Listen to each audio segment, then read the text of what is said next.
The story began with the heroine smelling blood. She stained the white bed with red spots like blood. Looking at the sleeping guy, she clutched the knife in her hands and could not move. It was an excerpt from the novel Bloody Vengeance. This is a fantasy novel about a scary place and brothers and a sister. The main characters are Cassian and his younger sister, Astel. They were born into the family of Count Vi, one of the three most prestigious magical families in the entire empire. They were accused of treason, and the entire family was destroyed. At the last moment, their parents used forbidden spells of ignorance to protect their children from certain death. But even so, they could not completely save their offspring. Thanks to the sacrifice of their parents, they managed to survive the terrible massacre, but they found themselves on the streets, without a home and any support. They were little children and didn't know what to do next. The man seeing them started shouting, mistaking them for beggars. He repeated more than once that they should not sit and warm themselves near someone else's house. Cassian asked to take shelter under the eaves from the snow. It was very cold, and he and his sister were only in thin shirts and were almost frozen. But the man did not listen. He grabbed the boy by the shirt and ordered him to shut up and go away. Suddenly, his wife ran out into the yard and said that they were just children. They were not guilty of anything. They burst into tears from helplessness and pain. But the woman apologized and explained that her husband was not evil. They had just been going through hard times lately. As an apology, she offered them food. She seemed kind and merciful, and a smile appeared on the children's faces. But as soon as it seemed to them that there were still good people, she put a bucket of spoiled scraps in front of them, with mice running over them, and told them to eat and clean up. They were barely surviving. But suddenly Astel realized that she was a character in a novel. Besides, in the future, they and their brother will meet a sad end. They were reborn to live their lives again. They planned to drop the charges that were brought against their family. This was the only hope for a good life, especially since the unfortunate brother Cassian did not realize anything. But still, the terrible end could not be so easily avoided, and most likely they will still face their fate. Realizing this, the girl began to cry. The brother asked what happened. He thought she was hungry and handed her a carrot, offering her something to eat since it was left over from the stable. He added that there was no point in crying because then everyone would look down on her. They must be brave to stand up for themselves. He asked her to be patient a little longer and promised that he would return his sister to her luxurious life. The girl couldn't hold back her tears because there was no point in enduring it any longer. No matter how hard they tried, death was still waiting for them in the end. She asked what to do if everything had already been decided in advance. He didn't understand what she was talking about, but she added that perhaps all endings were predetermined by fate. And in that case, it didn't matter what they did, because something bad would still happen in the end. She cried and screamed that everything was pointless, but suddenly her brother put his hand on her head and said that there was no such thing as fate, nor was there a predetermined end. After a short silence, he added that even if such a thing exists, it can be changed. Having realized this, the girl really began to have hope, because suddenly she could change everything. And her brother was right, because she knew the plot of the novels. She read very well. She could write her own destiny. Although the Eminence Grise was not revealed in the novel, there were clearly clues that could help find him. First of all, she needed to find out who had provided false evidence that Count Vitry had committed treason. There were 3 spies. One of them was a man, and the other 2 were werewolves. When our heroine's family was killed, these people fled to another place. The place where the spies hid was the Duchy of Anais. It is an unusually cold duchy in the north of the empire, a land of werewolves ruled by Duke Anais himself. He was a beast slayer and a werewolf lord. It was in him that the secret lay. She didn't know if she could get to that place, and even if she could stay alive and find the Grey Cardinal who was never revealed in the novel. Meanwhile, the brother fell asleep. He kept repeating that he knew about the parents' innocence and promised that he would protect his sister. He worked day and night to feed himself and his little sister.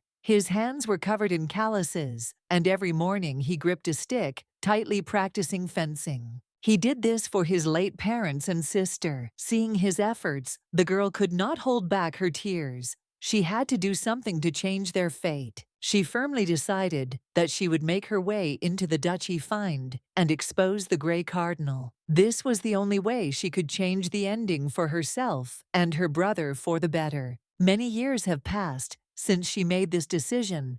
Cassian has successfully joined the Knights Templar. She herself focused on studying veterinary medicine and successfully found work at the best medical center outside the duchy. But this was not enough.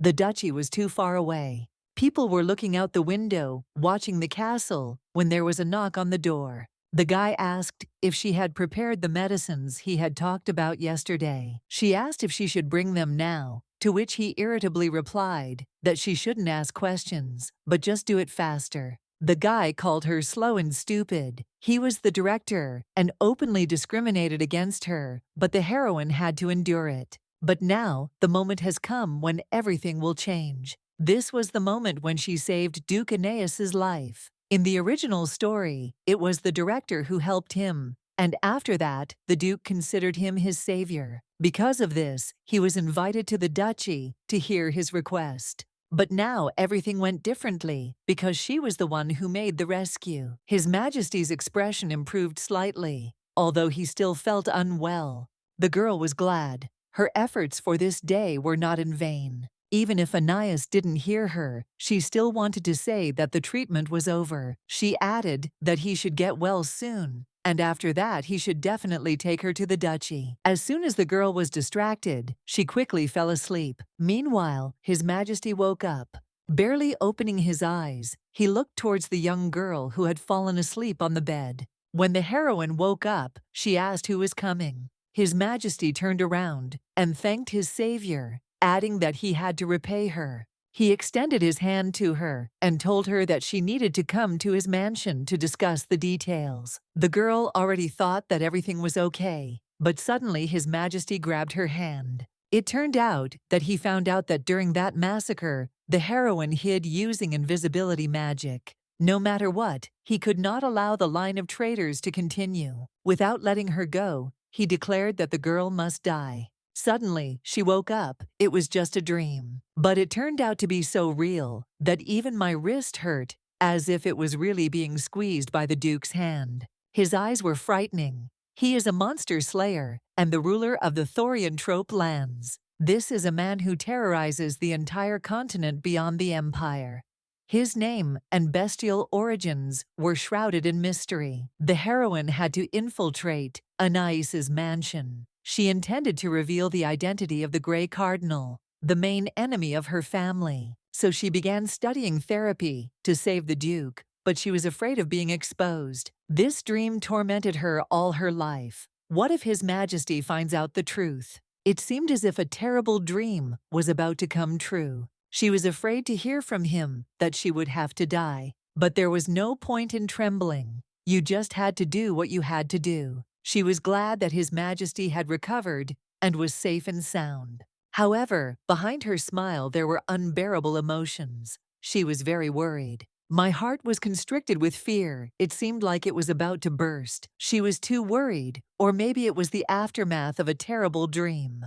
And now His Majesty stood right in front of her. She ordered herself to pull herself together. After all, no matter how much effort she put in for the Duke, now she was just a person who saved his life, even if he considered her an enemy. At any cost, she had to get into his mansion. She happily told him that she was happy about his recovery. He responded coldly, remained silent for a minute, and then added that he was grateful to her. She was delighted, thinking that her dream had come true.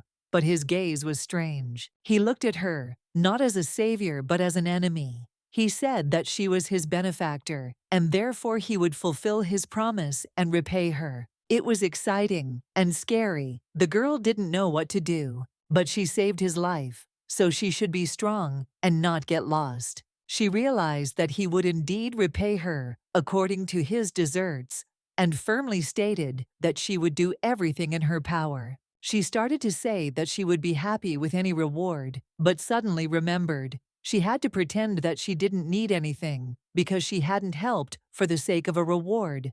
However, she did have a small request.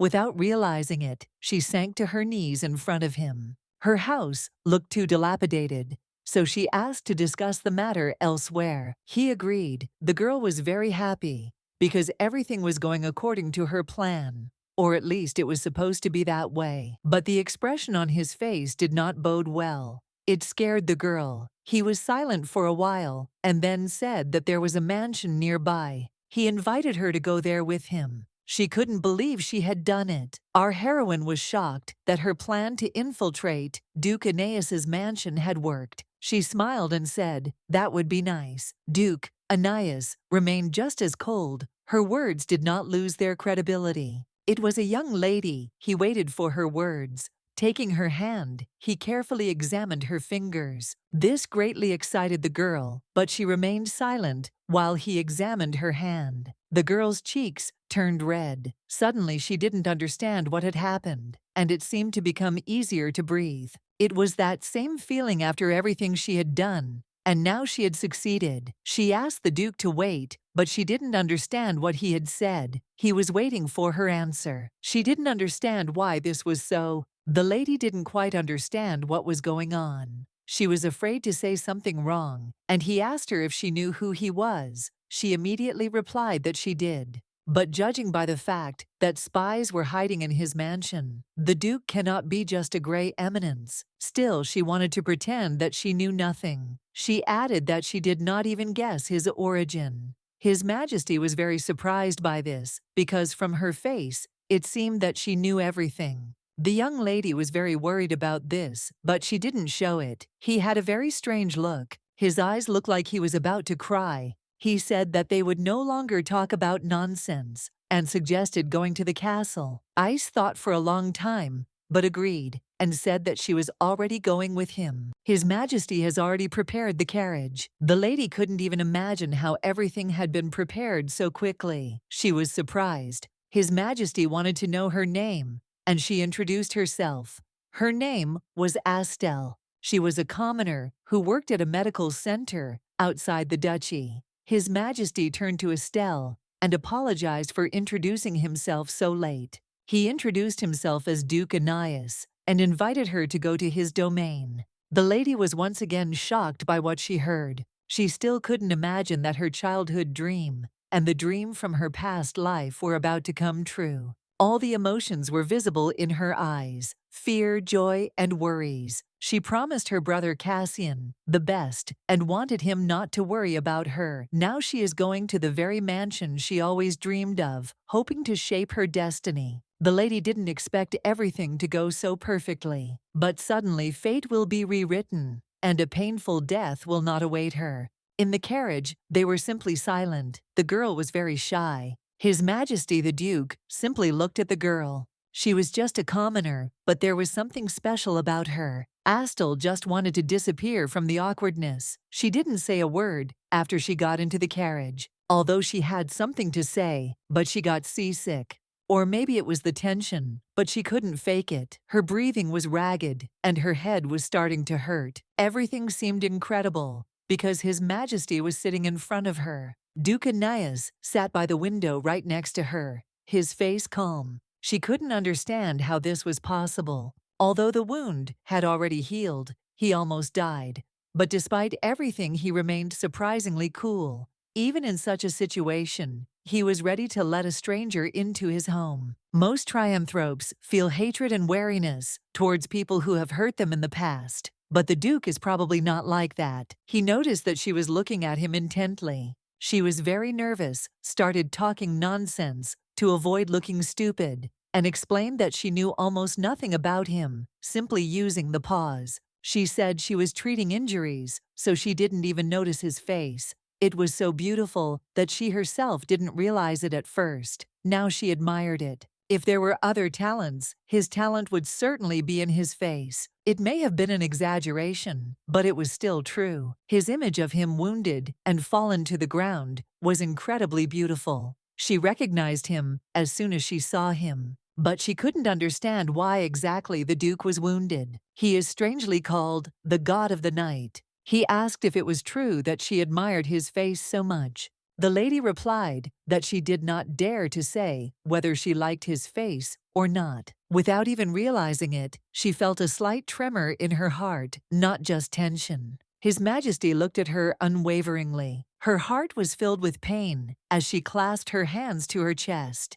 He asked her what was wrong with her because he felt like something was happening to her. He described her sensations, saying that she probably felt difficulty breathing and had a headache, which greatly surprised the girl. She began to worry greatly, not understanding what he was thinking. His Majesty took her hand and said that if he did so, she would feel better. After that, she really felt much better. It was true. Come to think of it, they were already holding hands. Only she didn't understand what the Duke was doing to her. The Duke was incredibly handsome and intelligent. She realized that his essence concealed many secrets. Suddenly, he handed her a lollipop and brought it right to her lips. It was a strawberry candy, and the girl felt her body relax. She thanked him. She was wary, so he couldn't offer her anything but a strawberry candy. She fell asleep, and he, laying her head on the pillow, told her to rest before they arrived. Once the lady arrives in the duchy, she will learn a surprising truth. When she passed out, she had a strange dream. She was walking on a green lawn, and everything around her was calling her somewhere.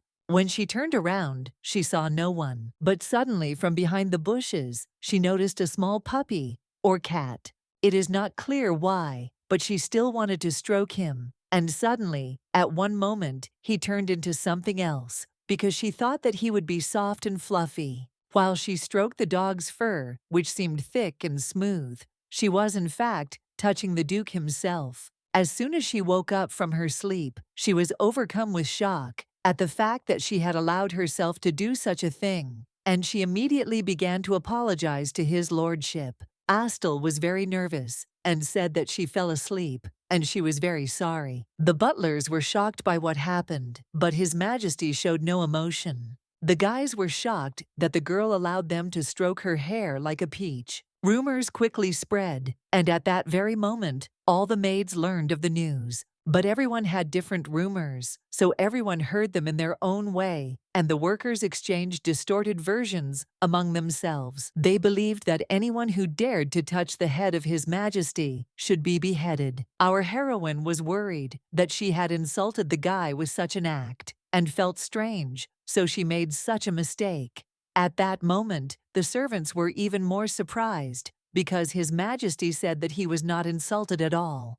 The servants were perplexed. This was the first commoner who simply touched His Majesty. They were even more surprised when Anais asked the girl to go to the doctor to check her well-being. This reaction surprised the girl herself. His Majesty walked along his corridor. The Duke was met by all his subordinates, and everyone was very happy. But the owner was not interested in anything except where she was now and whether his doctor was there. He was in his office and was told to prepare everything for the Duke's arrival. The hall workers began to whisper among themselves. It seemed to them that the girl looked like a hamster. The heroine felt that everyone was staring at her, but it was logical because she made a huge mistake. She felt very awkward around the emperor. The servants were frightened as soon as he looked at them. His gaze was cold and cruel. He was silent and then called the others to him. Even though she was wrong, it didn't matter what others said anymore,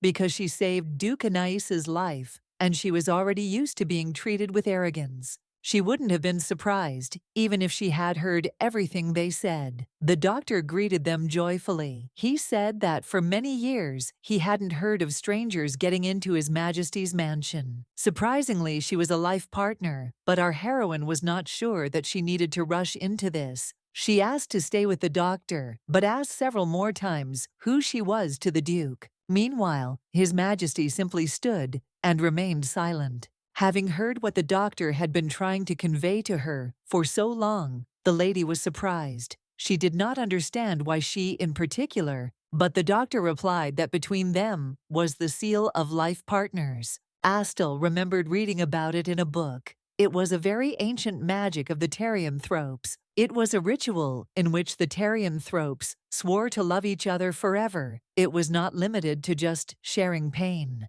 In fact, when one of them dies, the spell causes the other one to die as well. But how a seal can exist between a Therianthrope and a human being? This could not reach our heroine. All this was too confusing for the young girl, because it was completely impossible. She exclaimed that it was incredible. She was very happy because they were connected by a seal, but she did not participate in any ritual. His Majesty was also very surprised. No one could understand what was happening here. The doctor adjusted his glasses and said that this was an unusual case because it was a temporary seal of unknown origin. It turns out that from the very beginning of her life, our heroine began to be associated with the Duke. The doctor explained what the temporary seal meant. First, the creation of the seal is accompanied by a slight chill, which can be fatal if not treated. So you need to hurry. Hearing this, the girl panicked. The doctor asked if she was shaking or had stomach pain. She confirmed everything.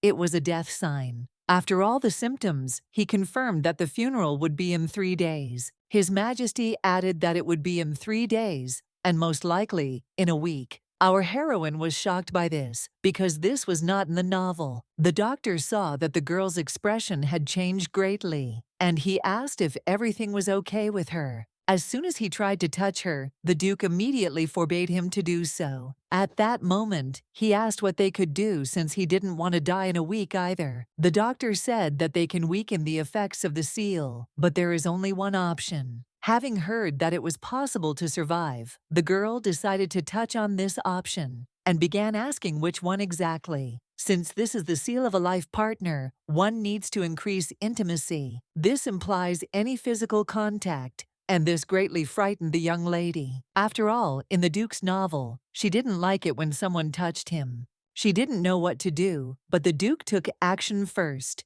He took her hand and told her that she wouldn't have to do anything. She was excited, but she was ready to do anything for the sake of her life. His Majesty's expression was as unwavering as ever. At the moment when she asked what happened, she added that she felt a little ticklish. She was surprised by the Duke's determination. Simply holding hands will do for now. Of course, even from such contact with the guy, the girl blushed deeply and said that she still felt better. In her thoughts, she tried to calm herself down because she had been dreaming too much. She liked it too, because the touch was much more pleasant than she thought. Their lives were in danger after all.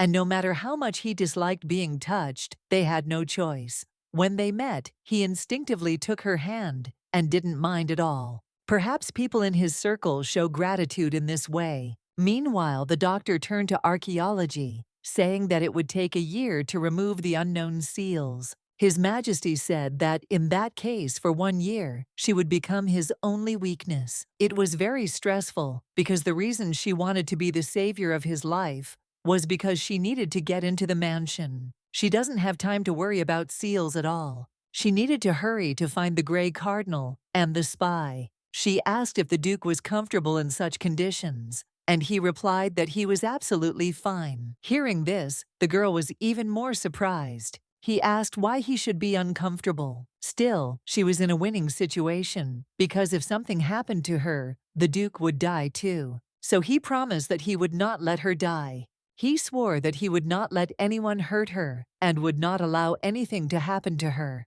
The Duke asked to stay in the castle for the rest of the year. It's surprising that she would stay here as a human, since even the servants here are Therianthropes. Most likely, no people live here. Meanwhile, the Duke said that no one would object because there was only one witness. And this is the doctor, and His Majesty will make him shut up. He said that the girl would not experience any inconvenience at all. He asked to stay in the duchy. It would be safer. And so began a new stage in the life of our heroine, where she is locked up in this place for a whole year. She looked out the window. There was a beautiful evening landscape.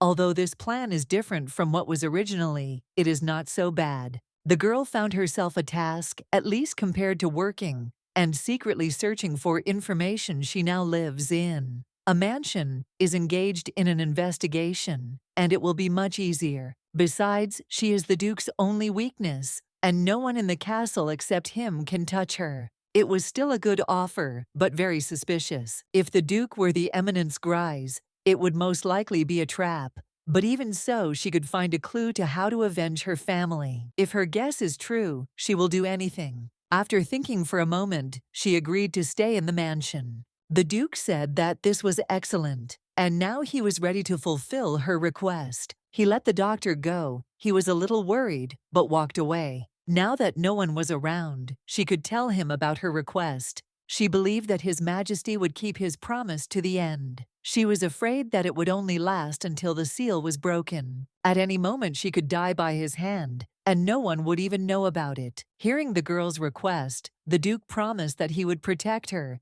even after the seal expired. What she heard calmed the girl down, although her heart still fluttered. As she had expected, it was the effect of the seal. He led her to the room she would be staying in. It was beautiful, and Steele was shocked by all the beauty that was there. After her family was destroyed, she had always survived on the streets and orphanages or squalid shacks, and now she had a beautiful home. If nothing had happened to her family, she would have had all this from the start. At that moment she became very sad. The Duke saw it and asked what was wrong. If there was something that didn't suit them, they could change the room. But the lady said it was just lovely here, and she was happy with everything. In parting, His Majesty stroked Steele on the head. She asked what was wrong, but he just pretended to take her fever in case she felt unwell. She smiled and also touched His Majesty's head, saying that she wanted to check him for fever. The lady smiled and said he was fine. He blushed a little and said that was good. Meanwhile, her brother was waiting for news from his sister,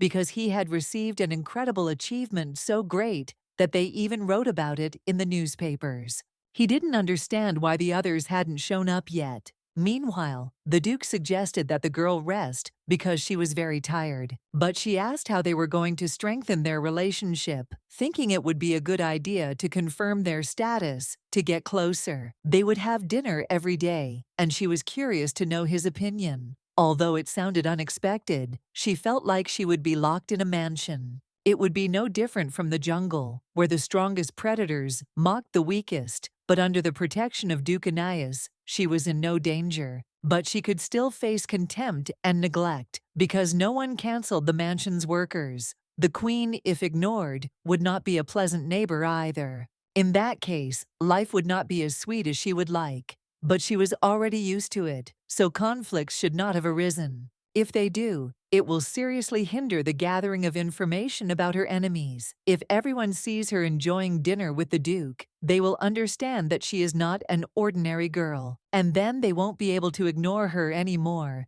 If I, the Duke, am one of their enemies, she might learn some of his weaknesses during dinner. She asked him again if she could have dinner with him already, and it sounded like a good idea to him. This made our heroine very happy, and she suggested starting from this evening. But she needed to prepare a little, because she could not have dinner with him like that. However, His Majesty noticed that the suit looked quite good. The lady explained that these were the clothes she wore when she worked at the medical center, and since she would be with the Duke, she had to look the part to match him. His Majesty realized that the girl cared about her appearance, and decided to prepare a new outfit for her. But he still liked the look of the girl in this outfit, and he took her hand, making another compliment. After that, he said that he would take her to the dining room, regardless of her appearance. And he really liked her face. It inspired confidence. Already approaching her room, she could understand why her stomach hurt. She could not believe that she had no jam. The idea was that His Majesty's subordinates would not ignore her,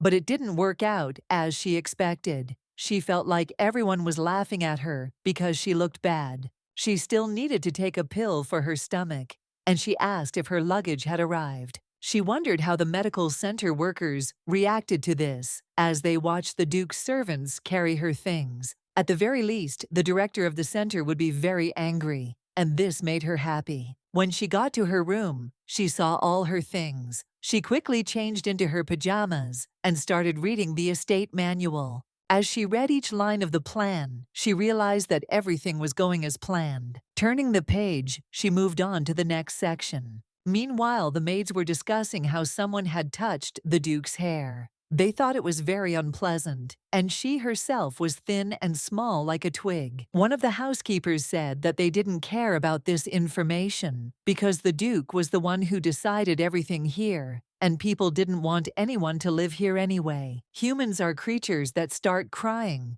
and giving up at the slightest difficulty. They thought it was funny to play a joke on her. All people deserve to be treated like this. They were discussing what to do when they were interrupted by someone unknown with a blue pendant around his neck. It was Miss Rudel Ducanias's head maid. She added that their job was to maintain the mansion, not to gossip behind someone's back. But the maids were indignant because there was a man within their walls, and this lady also hated them. She simply turned away and said that it was not worth discussing because it did not matter whether she liked them or not. She added that they were just weak creatures who were not capable of anything. Meanwhile, our heroine fell asleep. One of her plans was to make friends with Rudel. The next morning, the sun woke her up. She slept soundly through the night and saw a beautiful sunrise. When she woke up, she couldn't understand where she was, but only later she remembered that she had successfully entered the mansion of Ducanais.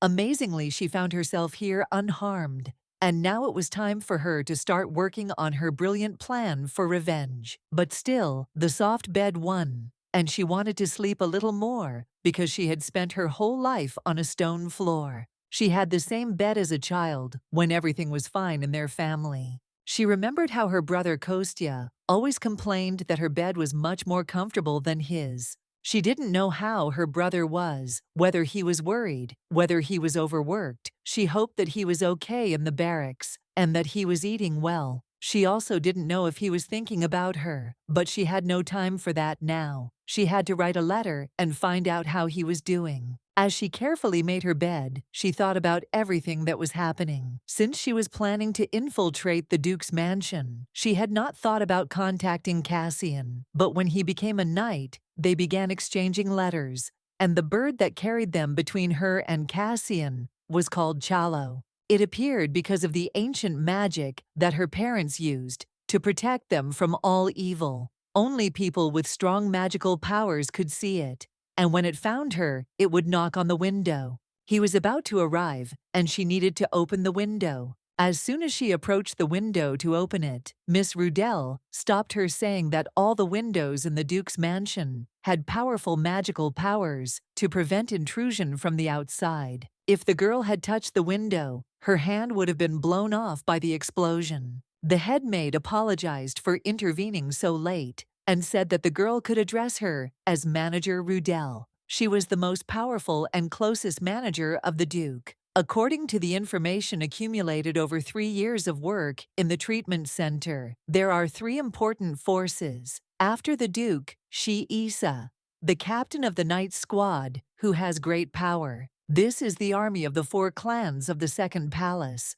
And finally, the female maid. She's the one who runs the mansion. There's Mr. K. She has information about everyone who comes in and out of the mansion. So the next step is to befriend her. The senior maid began by checking Stal's identity, so she looked at her with a magnifying glass. Our heroine was very scared because the woman was so big and scary. After what she saw, would she be able to befriend her? Standing next to the girl with a magnifying glass, the senior maid wanted to conduct an inspection. It was a simple procedure, but the girl understood that most likely due to her behavior, the woman might suspect something. After all, her father and mother hid the true abilities and identity of Cassian and our heroine for their safety. The rest didn't know if this thing could show that they were not really those people. The woman pressed the instrument against her wrist. What she saw surprised her greatly because there was some unknown seal on the skin. But still, the test was passed. It is unclear why she did it. Most likely she didn't suspect anything because her parents' magic is incredible. After this, the woman proceeded to lead the lady to her room. She thought that this was a great opportunity she would try to carry out her plan and become friends with Rudal.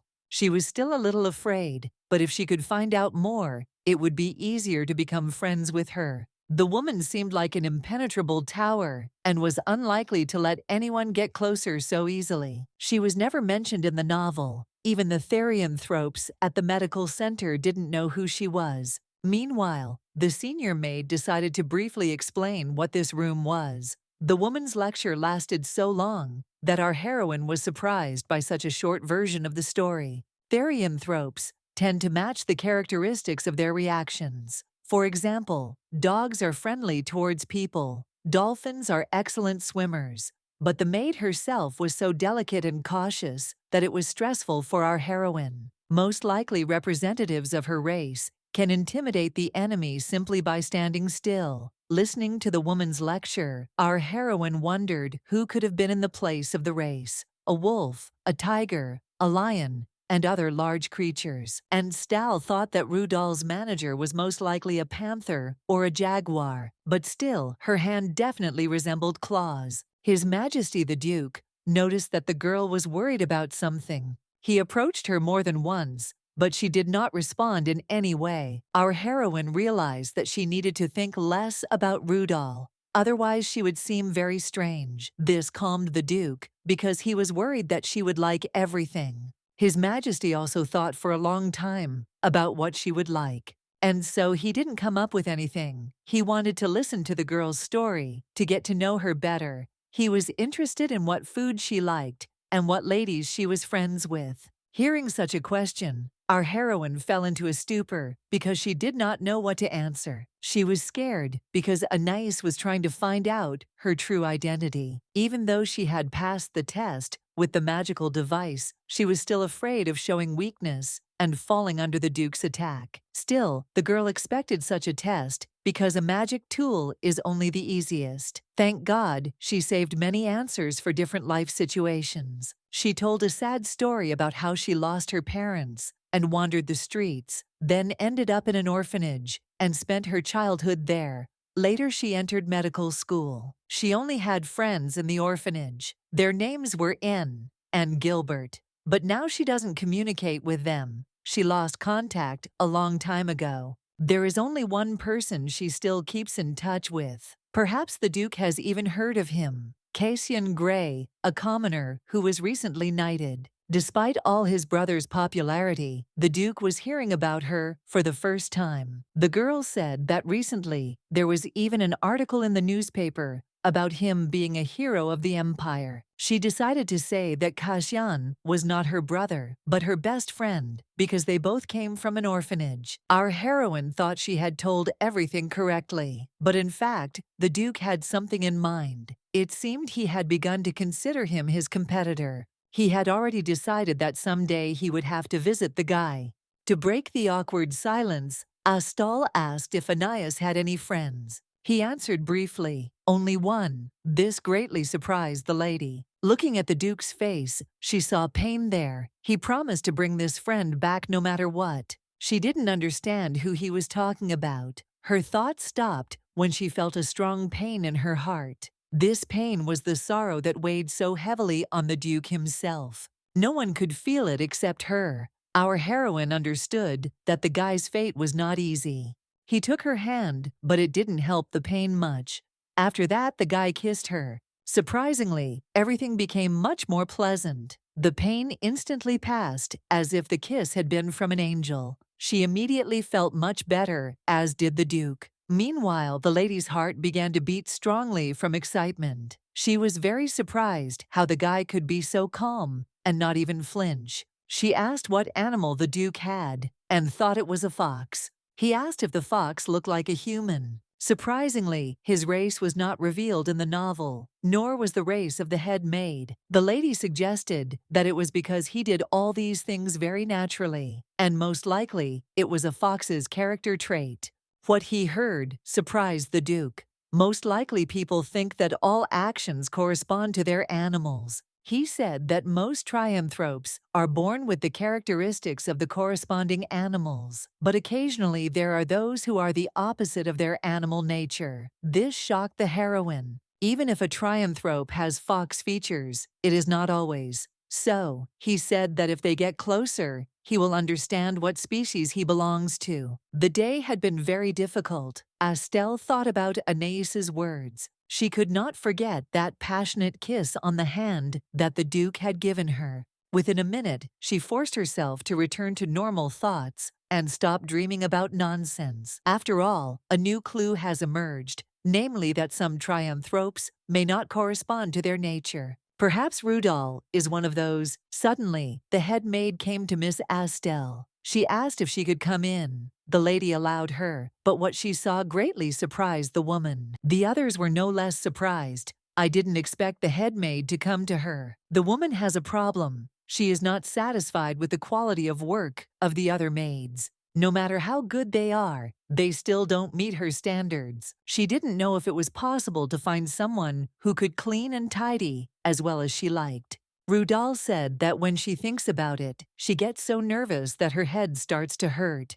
It had become so familiar that it had become almost a constant pain. But what she saw simply stunned her. Her emotions were vivid and unexpected. She found a place where everything was in its place, perfectly tidied up. And next to this splendor stood our heroine, impeccably dressed and looking like a real lady. Ostal greeted the woman with sincere respect, trying not to show surprise, but feeling a slight uneasiness from the fact that everything here seemed too perfect. For the first time in her life, she was so impressed by this place and the people. Everything looked so carefully constructed that there was no doubt that a real professional was working here. Everything went according to the heroine's preconceived plan, because this was exactly the reaction she expected from the senior maid. Everything had to be perfect, as well as her preparation. When she first met Rudal, she felt her intuition instantly tell her what race she belonged to. It was like a sharp feeling that could not be ignored. However, her animal nature, although obvious, did not match her character at all. At first, she thought that there was a mistake somewhere, but the Duke's words helped to understand. Usually, anthropes have the same traits as their animal counterparts, but sometimes exceptions occur, and then it becomes clear that you are not quite a typical case. Apparently, the senior maid could be just such an exception, which explained her oddities. It was a confirmation of her unusual nature. Her behavior and traits were completely at odds with what was usually characteristic of her race. This became an important clue for the heroine, and she began to look for an explanation that would be more logical.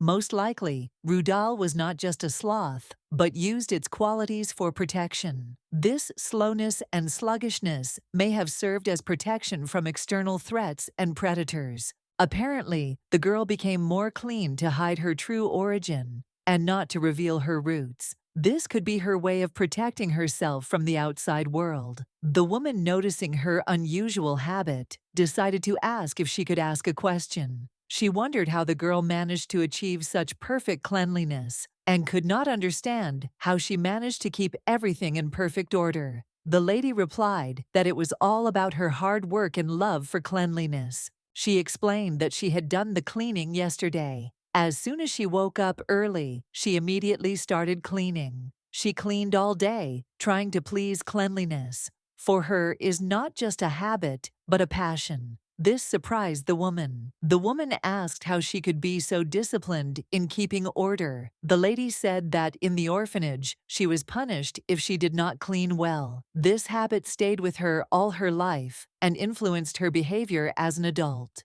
Perhaps it was also influenced by the fact that she was often called a dirty beggar on the street. This remark surprised the woman because she could not imagine that such a clean girl had ever faced such accusations. The atmosphere began to open up in a different direction, and the woman noticed that the lady loved cleaning as much as she did. She began to think that they could establish a good understanding because their interests coincided. She even thought that they could take walks in the fresh air, do other pleasant things to get to know each other better, and become friends. These thoughts made the senior maid blush deeply, feeling awkward. At this point, Miss Rudel intervened, reminding her that the girl was His Highness's fiancée, so she did not need to do the cleaning. This added clarity to the situation, and the head maid realized that she had a role to play. It seemed that the girl's entire cleaning plan had not worked out as she had expected.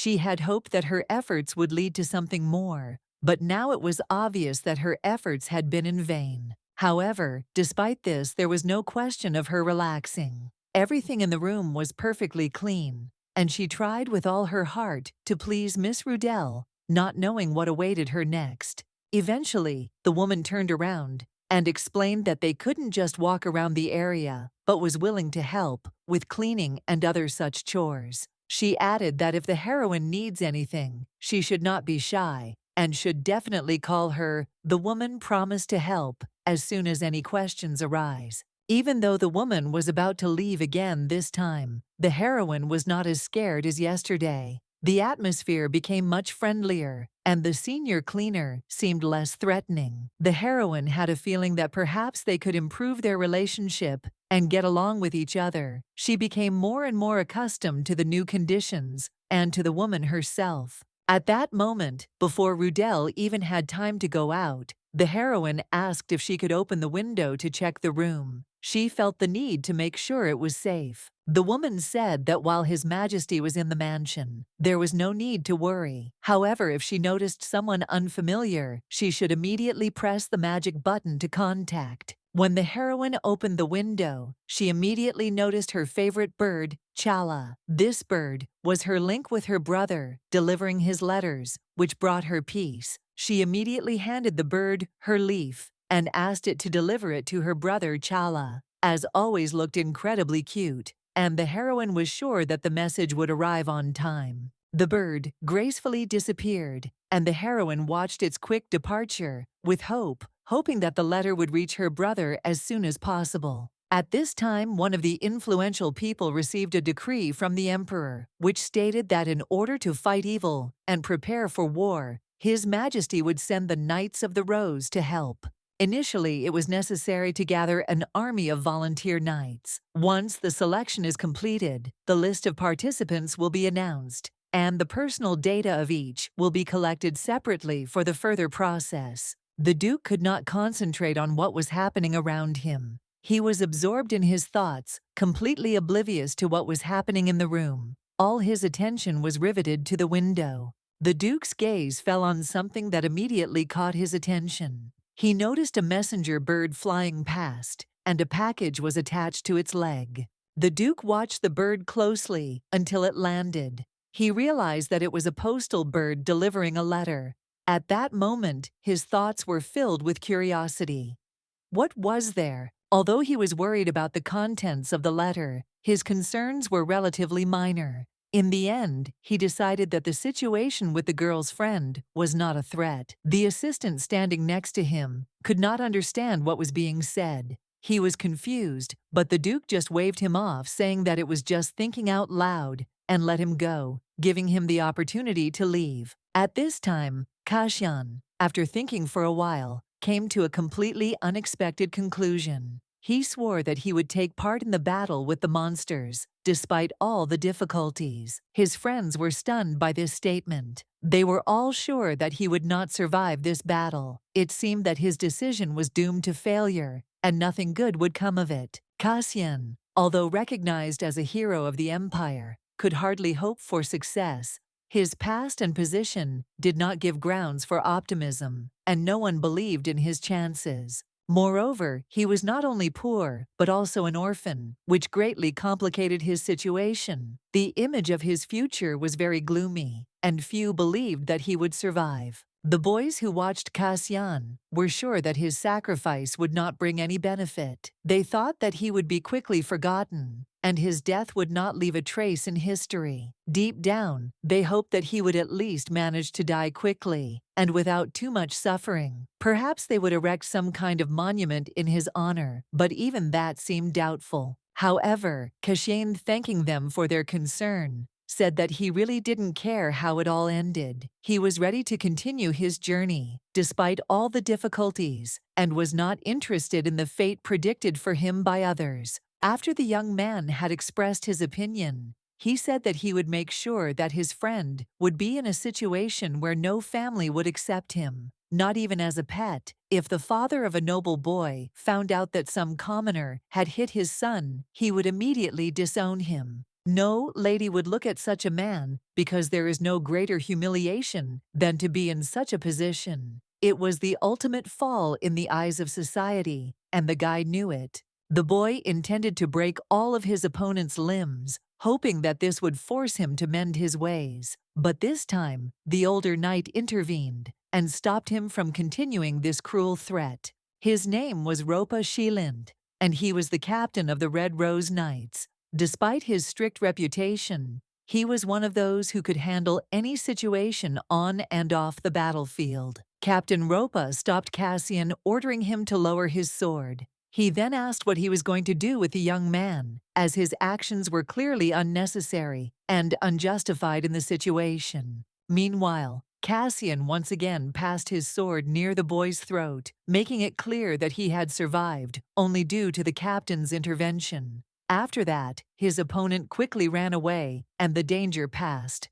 Cassian easily replied that nothing terrible had happened. He added that they were simply strengthening their friendship and thus teaching each other important lessons. However, the captain was extremely irritated. He was not stupid, and he saw perfectly well that the guys were not friends at all. He could not understand why Cassian was so hot-tempered because he promised to be more restrained in his actions. During the conversation, the captain also couldn't help but ask about the strange request to participate in the battle with monsters. He was surprised that Cassian showed such initiative and wanted to understand what was behind this decision. Particularly odd was the reason given in the application. It said it would be a lot of fun, and the goal was to defeat all the monsters. It seemed crazy, but Cassian didn't share that view. The older knight, unable to comprehend what was happening, slapped himself across the face. He asked Cassian to stop joking and listen. He knew his abilities better than anyone, and he was sure that this battle would be much more difficult. This magical creature has powers that are very different from those of humans. Its abilities are beyond normal understanding, and it has a special influence on what is happening. Sure, they'll have to fight other people, but they've all experienced the loss of loved ones to magical beasts. That pain makes them fight with an incredible amount of rage and determination. Each of them goes to war, not for glory or power, but to avenge their loved ones. Everyone risks their lives because they cannot forget what they have lost. He asked the boy again if he understood the gravity of his decision. The boy replied that he was fully aware of the situation because he himself had lost his parents and was now determined. He decides to go north because a few days ago, he received a letter. Some servants who worked for the family of Count Vetra have fled there, and this gives him a reason to move in the same direction. However, the real reason he is heading north is hidden. It is his sister. He is willing to risk his life for her, and only she drives his decision to go on a dangerous journey. He intends to head north immediately to retrieve his sister. Although he is a good man, he still remains in the Duke's mansion, not wanting to rush and risk too much. He told the captain that he was heading north to ensure his sister's safety and to find ways to take revenge. Readiness to defeat any enemy became his main goal. He asked the elder if this was enough of a reason to set out on a journey. The elder was silent, not knowing what to answer because it was too personal and important for the boy. The captain realized that the boy would not listen to his advice. He only asked him to be careful, knowing how difficult it would be to stop his determination. And although the captain said not to worry, he was not really worried about the boy. His concern was about something completely different. Duke Aeneas, who was drawn into these events. The boy wondered what Duke Aeneas was really like. He wanted to know what others thought of him and what he was like as a person. He replied that when Aeneas first appeared on the battlefield, people immediately began calling him the devil. There were rumors that he tore enemies apart with his bare hands, and that should be taken into account. Although no one could confirm these rumors, our hero began to think that he might be the first to witness such horrors. It seemed that the Duke was crazy. The captain said that rumors were often exaggerated, but he believed that they were not without foundation. After all, the captain would not lie. The girl's brother, hearing this, was sure that his sister was living with a psychopath. The Northern Territory was almost a separate state, with a non-aggression pact with the kingdom. It was a neutral zone, but that didn't mean it didn't have its own rules. Even knights sent by the emperor had to have a special pass to get to the north. The commander asked with interest how determined the boy was, because he had heard a lot of new things about the duke. However, despite all his fears, the boy became even more determined. He felt that he was ready to go to the north immediately to sort out the situation and help his sister. He made a mental promise to himself to get to his sister as soon as possible. His heart beat faster when he thought about her need for his presence. Although he didn't know all the details yet, he prayed to heaven that his sister would remain safe until he arrived. The lingering smell of blood always hung in the mansion of Duke Anais. Only now, Astel realized that all this was not accidental. Bloody revenge and the tangled events of the past engulfed her. It was in this castle that the spies who destroyed the Vitry family operated. It was also here that those who once tried to take the little girl and her brother. Everything was connected. After a nightmare that shook her, the girl woke up.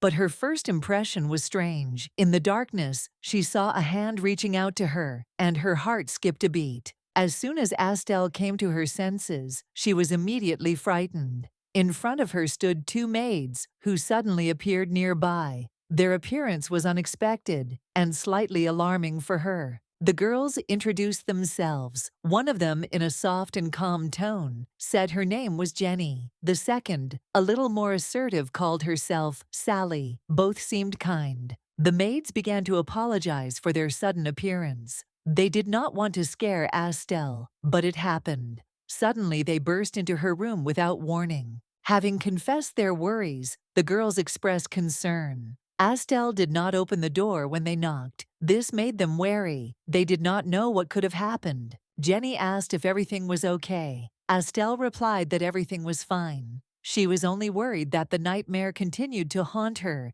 even after she woke up. She calmed down. Jenny offered to pour her some warm tea. She thought it would help her calm down. Sally decided to bring water to wipe away the cold sweat left by the night's worries. Before she could even refuse, Astel saw the maids quickly bring tea and water. It was as if they had long known what she needed. Everything was somehow different from her nightmare. It was calm here. The girl thanked Jenny and Sally sincerely. They smiled in response, happily accepting her gratitude. They were happy to meet Astel. These girls sincerely hoped that she would take care of them as much as they would take care of her. This is the beginning of their trusting relationship. From that moment on, Astel noticed that the animals attached to the two girls were retrievers. She confidently identified their breed by their behavior and character. But with Rudel, everything was more complicated. She was now the black sheep of the house. Astel knew she needed to get closer to the trianthrope and those around her to avoid potential enemies among the servants. However, at least the fact that Jenny and Sally were friendly towards her was good news for Astel. She knew that it would help her improve the relationships in the house. It was time to show off her talents. Astel decided to start by preparing some strange flasks, which hid an unusual mixture, incomprehensible to everyone. The housekeepers didn't understand what it was at first, but the lady explained that it was a gift for waking her up the night before. It was an elixir that she had prepared herself. The girls didn't understand what was going on and looked puzzled,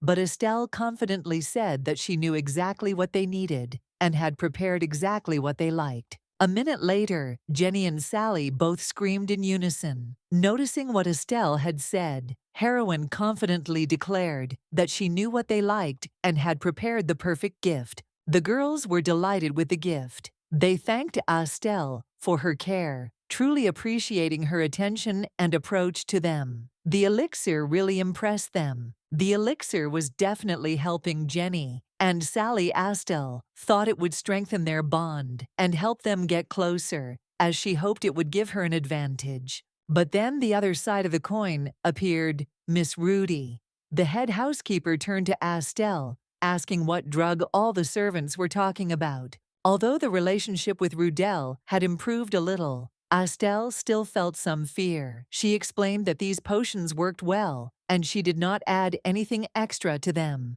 Other housekeepers also began to confirm that the elixir really works. They began to feel better and less tired, which was good news. However, Miss Rudy remained wary. She reminded them that the girls were still too young and that they had to be careful with experiments like this potion. Estelle decided to take advantage of the moment and ask the senior housekeeper if everything was okay with her, if there was any pain or discomfort after using the elixir. She wondered if the reason for her condition might be a headache, chronic fatigue, or anxiety, since she had worked a lot without giving herself rest. The woman was greatly surprised when the lady, having learned of her symptoms, immediately named them and confirmed that all this could be true. The Duchess offered medicine without hesitation. She spoke with a sincere expression on her face, convincing that these medications would certainly help improve her well-being and get rid of unpleasant symptoms. She handed the woman a bottle of the drug, adding that all the ingredients had been pre-checked by a doctor in the mansion's medical office to rule out any possible dangers. Despite this, the Duchess assured that the potion would only bring benefits, and there was no need to worry about possible side effects, as it was safe. When the effect of the medicine was confirmed, she asked to be informed, as it would be interesting to know how it affected the woman. Rudy was surprised by this behavior and could not understand what could have prompted the lady to do this. It was strange, especially considering her usually reserved behavior. Meanwhile, Sally and Jenny were worried about their mistress apologizing for their excitement and deciding that they would not brag anymore so as not to upset her. However, the lady was not angry with them. She calmly said that it was her own fault that she did not know all the rules that are important in the house and promised to improve. Sally replied, with a smile, that the elixir that the lady had given them was indeed working surprisingly well, and they were feeling much better than before. The Duchess had long noticed that Sally always looked tired,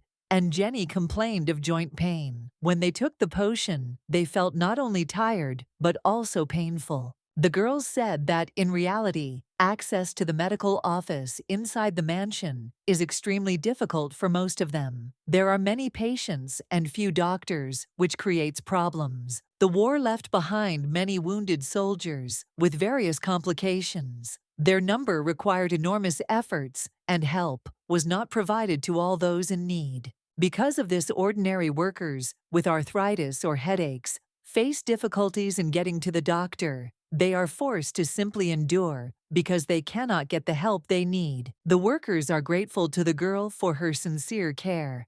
She tries to help despite all the difficulties, and her support becomes important for many in everyday life. Until recently, death due to injury or disease was considered natural selection. Tyranthropes only recently began to develop medicine in an attempt to improve living conditions. The treatment center looked bad from the outside, and the situation inside was the same. The heroine tried to get into the Duke's mansion to get closer to the Therianthropes, but events and spies interfered with her. The lady promised that if any health problems arise, if there is pain, or if medical assistance is required, then every employee of the house can contact her without fear. At that moment, the lady realized that the one she needed was hiding in the treatment center. However, her plans were ruined by the intervention of the Duke himself, who unexpectedly intervened. The Duke, noticing her intentions, said briefly that this would not work. His words sounded firm and decisive, as if everything had already been decided in advance. He added that the lady should not overdo it, because her body may be subjected to excessive stress, which will lead to unpleasant consequences that she will not be able to cope with. When the girl tried to object, he took her hand, but this only added to her anxiety. She couldn't help but feel her body reacting to his touch. The Duke asked to pay attention to her condition. Today she did almost nothing but already feels hot. This worried him, and he decided to intervene despite her stubbornness. The girl was confused, again worried about the Duke, taking her hand again. It was so unexpected that she almost lost her composure at that moment. But in a moment, she pulled herself together, because at that moment, there was a spy in the mansion's treatment center. This person had been exposed in the bloody massacre, and she knew that he had to be found. The spy, whose name was Sam, was the key to the mystery. To get to him, the lady had to find important clues, and for this, she had to work at the medical center. She began to assure the Duke of her competence and ability to help. She asked him to look at the document she had brought, trying to prove her determination and ability. The Duke was very surprised when he saw the document that the lady handed him. His face expressed bewilderment. He did not expect this from her, and this made him think. She told him that she had collected a lot of useful information that could be extremely useful, and asked him to look at it all. She was sure that this data would help in a difficult situation. In fact, she had been preparing all night to be ready for the Duke's possible refusal. She had been working until the morning to not miss anything and to think through all the possible solutions. Anais, Sirius, began to carefully reread the documents. They concerned therapy for therianthropes, secrets of health, and ways to effectively treat with minimal effort. The girl waited patiently for His Majesty's answer, with a smile on her face. She hoped that all her work and preparation would not be in vain, and that the Duke would appreciate her efforts. As it turned out, the situation at the treatment center was as bad as Jenny and Sally had described. It was full of problems, and the conditions left much to be desired. There was only one medical building in the center, and only a few doctors, while the number of nights requiring treatment numbered in the thousands. In her free time, she studied herbalism, hoping to find a solution. She often thought about her life in the orphanage. When other children were sleeping, she read books, studied old methods, and tried to learn everything that could be useful in the future. While working at the hospital, she mixed various ingredients. The result was not ideal. The tincture was a little cloudy, so she decided to add sage, hoping to improve the composition. Despite being tired from work, she continued her studies, often overloading herself. Because of this, she began to have problems. Her nose often bled, and she was worried that her health might suffer. She was very worried and asked how His Highness reacted to such problems.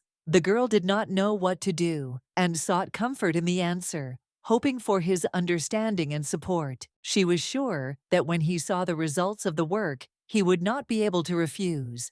Everything that was stated in the documents should have convinced him to make the decision she was waiting for. She hoped it was enough, although frankly, she knew that the data presented was only the beginning. She couldn't predict his reaction exactly, but she still had faith. The document also detailed how to neutralize monster poison methods to treat post-traumatic stress disorder in nights and other important aspects. He read it all carefully, but remained silent. He was surprised because she had put a lot of work into this report. She thought it was not enough, but in fact, everything had been carefully worked out, and now her words depended on his decision. Meanwhile, the girl could barely contain her emotions. Deep down, she was sure that the data she presented was the perfect strategy that would help everyone she wanted to support. Realizing that the mansion was short of doctors, she sincerely wanted to help the knights, especially those suffering from injuries. Rumors about the situation made her feel like this was her chance to do something important. His Majesty was very surprised when he heard the girl's words.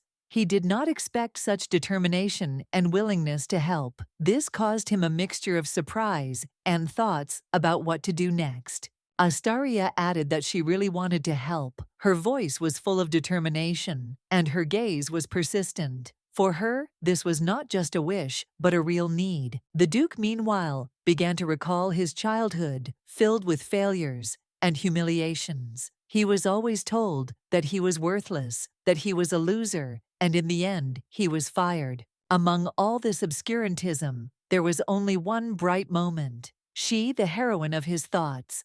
It was her that he remembered when he was surrounded only by negativity. Her presence seemed to save him from all troubles. Astel fell silent for a moment, deep in thought. His gaze became thoughtful, and his fingers lightly tapped the table, as if helping to organize his thoughts. But he didn't think long. After weighing all the pros and cons, he made his verdict. The girl must prove her competence by curing one patient in 1 hour. The lady understood that this would not be enough, but even a small opportunity to get into the medical center seemed to her an important step. The main thing was to gain a foothold there at any cost. Despite the tough conditions, the girl accepted the challenge. Without further ado, she turned around and headed to the treatment center, determined to show off her skills. She was about to leave when she suddenly stopped, remembering one important detail. Her thoughtful gaze lingered on the Duke, and the right question flashed in her head. She decided to ask him about one of the doctors at the center, whose name was Sam. The question came almost by accident, but another thought was brewing inside her. The Duke thought that the girl was interested in this doctor because he helped the Edward family. It was for this reason that he went to the north, devoting himself to research. The heroine did not deny it, but in fact she was concerned with something else. She wanted to find out how best to destroy this man. This was her real goal. However, she added out loud that she would like to know how therianthropes are treated in the north, how different creatures adapt. The Duke, looking at the report, remembered something. Without wasting any time, they headed together to the medical room. They had much to discuss, and each of them was focused on their own thoughts. Stopping in front of the girl, the Duke suddenly said with a serious face that he needed help. He said that he was sick and sincerely asked her to cure him. These words surprised the girl so much that she was speechless for a moment. She did not understand what disease they were talking about. Astel was about to go in search of Sam, but suddenly her plans had to be changed. Duke Aeneas had something in mind, and although she didn't understand what it was, her intuition told her that it was important. At the same time, the elixirs were delivered to the palace to check the ingredients. However, due to the concerns that arose, no one could do this right away, so the vials were temporarily left unattended. When they finally got around to testing it, they were surprised to notice that the elixir intended for the trianthropes smelled human. This raised questions, and it was decided to conduct further analysis. However, since Sam was human, this smell could not harm him. It was logical to assume that it would not pose a danger to other people. But the fact remained strange. Sam himself did not see a problem with this and agreed to help without hesitation. He confidently stated that he could be relied upon without asking unnecessary questions. The other colleagues were grateful to him for his willingness to participate in the inspection. Having thanked him, they went their separate ways, each to their own business, leaving him alone. But in reality, Sam despised those around him, considering them animals. He was surprised that the elixir smelled like a person because it meant that something had gone wrong. He immediately guessed that it was connected with the girl who was rumored. Most likely it was she who saved Duke Aeneas.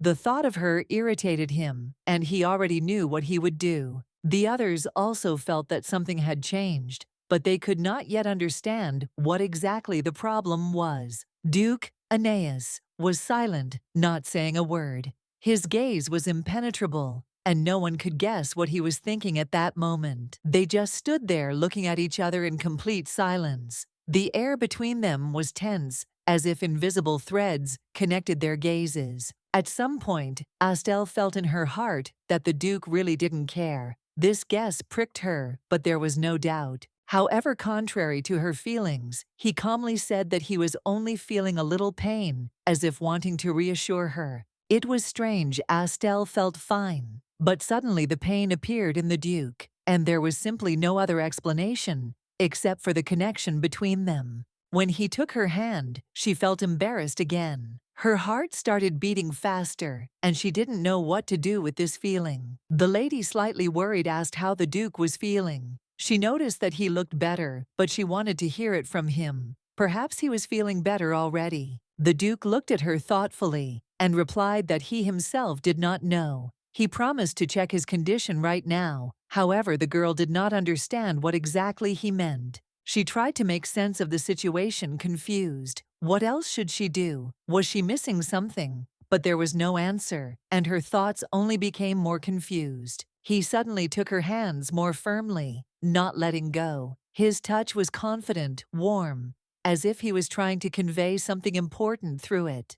The next moment he slowly leaned down and touched her lips with his. It was an unexpected but soft kiss that took her breath away. Then he calmly invited her to kiss his hand. His gaze was searching, as if he wanted to test her reaction. But he did not rush her, giving her time to process the moment. But before she could do so, he suddenly smiled and said that he was feeling much better now, so she didn't have to make any more efforts. The lady froze in surprise, not understanding what had just happened. It was all too fast, too unexpected, and she didn't know how to react now. Her thoughts were confused. Emotions washed over her like a wave. Excitement, confusion, slight fear. Everything was mixed up in her head, not allowing her to think clearly. Astel finally spoke, chiding him that he could have told her about it earlier, then she would have helped faster. Without explaining anything else, she turned around and hurried to the infirmary. In reality, she just needed to get out of his sight. Her heart was beating too fast, and she needed time to compose herself. As soon as her fingers touched his hand, her heart began to pound wildly. She expected to feel the familiar burning sensation from the seal, but nothing happened. This fact confused her. Duke, Ananias's assistant, entered his office, holding a thick folder of documents. These were the personal files of the members of the Knights of the Red Rose, necessary for issuing passes. When she looked up and met the Duke's gaze, her breath caught in her throat. He looked simply dazzling. Refined features, noble posture, a sparkle in his eyes. Realizing that her embarrassment was becoming too obvious, the girl hastily muttered that she would come back later, and slamming the door, hurried away feeling her cheeks flush. However, in her haste, several sheets of paper slipped out of her folder and scattered across the floor. She did not notice this, and the documents remained lying in front of the Duke's desk. Anais glanced briefly at the fallen papers, but then narrowed his eyes when he spotted a familiar name. Curiosity got the better of him, and he bent down to pick up one of the sheets. There was a page on the floor that mentioned Cassian Gray, a member of the Knights of the Red Rose. He was the one the girl had spoken of. He remembered hearing about this man. Cassian was indeed a famous figure. His name had appeared in various reports, and his reputation was quite ambiguous. This discovery aroused the Duke's interest. The assistant froze, seeing a rare sight. A barely noticeable smile flashed across his lordship's face. She did not remember ever seeing him like this. Anais, without showing any particular emotion, handed the papers to the girl and calmly informed her that she had dropped them. There was no reproach in his voice, only a slight shadow of mockery. He immediately confirmed the document, and the lady thanked him with relief. Her voice sounded sincere because the captain of the Knights would be pleased to know that the matter had been resolved so quickly.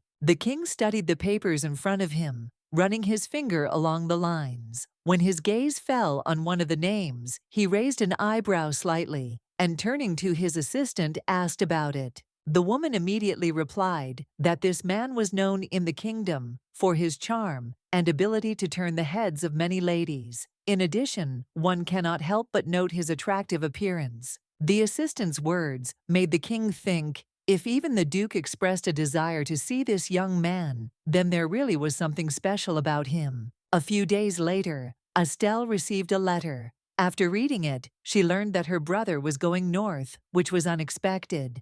In the book, this moment happened much later. She wondered what that meant. Perhaps she would soon have the opportunity to meet Cassian, which left her with mixed feelings. In the morning, as soon as she woke up, the maids joyfully entered the room. Their faces were shining with happiness, and they greeted their mistress with enthusiasm. Astel responded with the same warm smile, and slowly sipping her tea, listened to their chatter. Their sincere attention raised her spirits a little. One of the maids, lowering her voice, shared the news. Today, Astel will go to the treatment center. Moreover, the Duke himself prepared a special medical suit for her. When they handed her the clothes, Astel looked at the girls with gratitude. However, there was a letter lying on the folded cloth, which surprised her.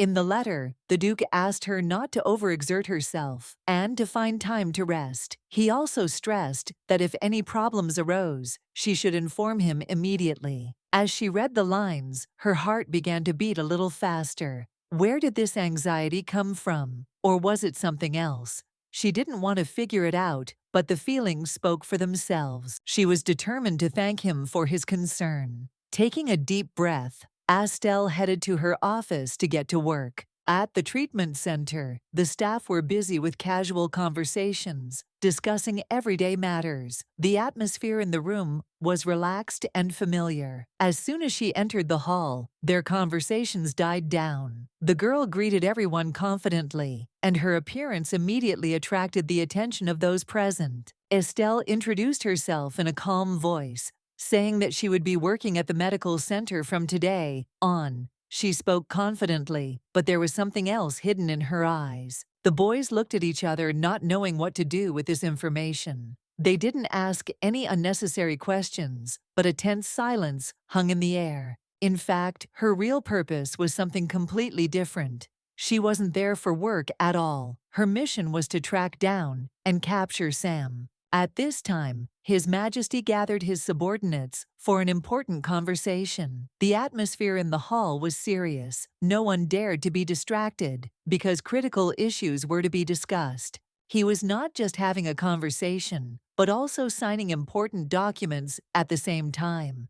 However, his thoughts kept slipping away, somewhere occupying him more than the matters being discussed. According to the investigation of his loyal assistant, nothing suspicious has been noticed in the area. About 100 have been thoroughly checked, and fortunately, there is not a single potential enemy among them. To the surprise of everyone who lived in the mansion, Estelle was perceived as an incredibly kind and caring person. She quickly gained the respect and sympathy of those around her.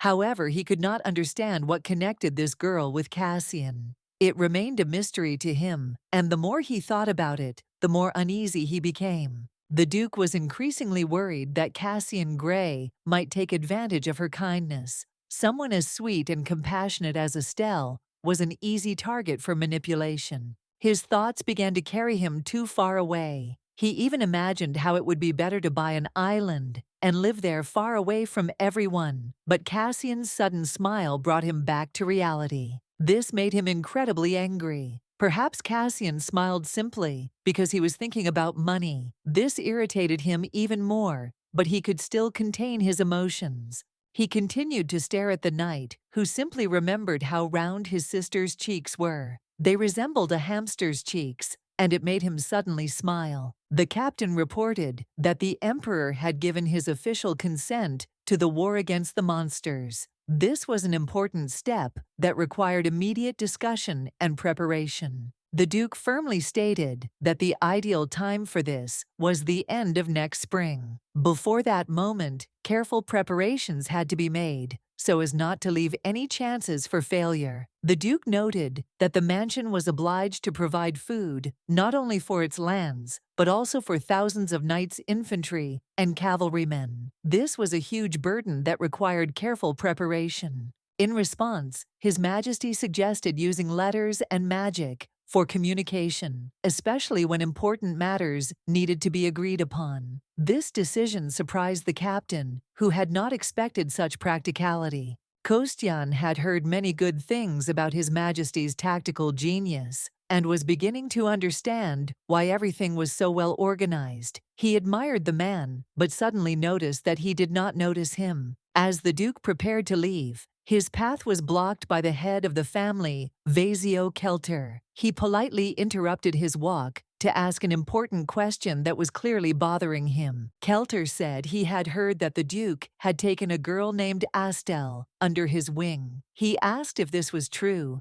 and what her role was in the matter. Faced with a choice, the Duke explained that Estelle had once done a favor for his family. As a token of gratitude, he had decided to allow the Jaguar line to support her. It was his decision. Hearing this, Estelle's brother became very worried. It was difficult for him to understand what his sister was really doing. It was strange that the proud Jaguars supported a commoner. Unexpectedly, the Duke rejected the Jaguar clan's request stating that he was the first person whose life Estelle had saved. This statement surprised everyone, but he was confident in his decision. No matter if Estelle saved another life or helped someone else, she would always be under His Majesty's protection. It was a promise he kept. The Duke spoke his words to the full hall among the various representatives. He hoped that his expression was clear and understandable to all, and that no one would understand it differently. Crutch couldn't understand why Anais had behaved so selfishly, and this made him even more worried about his little sister. He was beside himself with worry. Anxiety overcame him.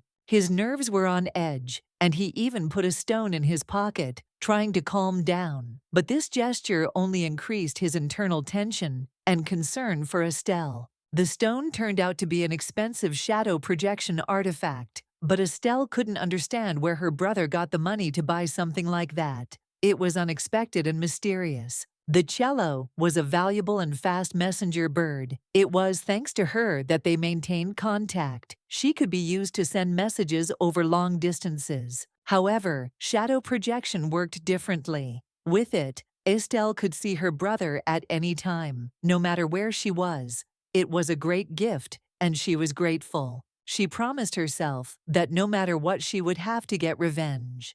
At that moment, she received a small message from her brother, in which he wrote that she was definitely proud of him. She didn't notice Mr. Ricardo enter the building. His appearance was as unnoticeable as always. She only realized it when he came closer and spoke to her. The girl asked what had happened and asked him with concern if he was feeling well. Ricardo appreciated her attention, but assured her that everything was fine. Nothing had happened. He was interrogated in the castle of Vazio. He told everything he knew, but warned that if he did not tell the truth, he would simply be killed. He understood how dangerous the situation was. He and his friends carried out the orders of the darkness, but they knew nothing about the goals and identity of the Grey Cardinal. This was terrible, because the puppeteer hid behind his puppets, leaving no trace. Despite this, she received information about another spy. He had a scar under his eye that could help find him. This was an important discovery that could lead to a solution.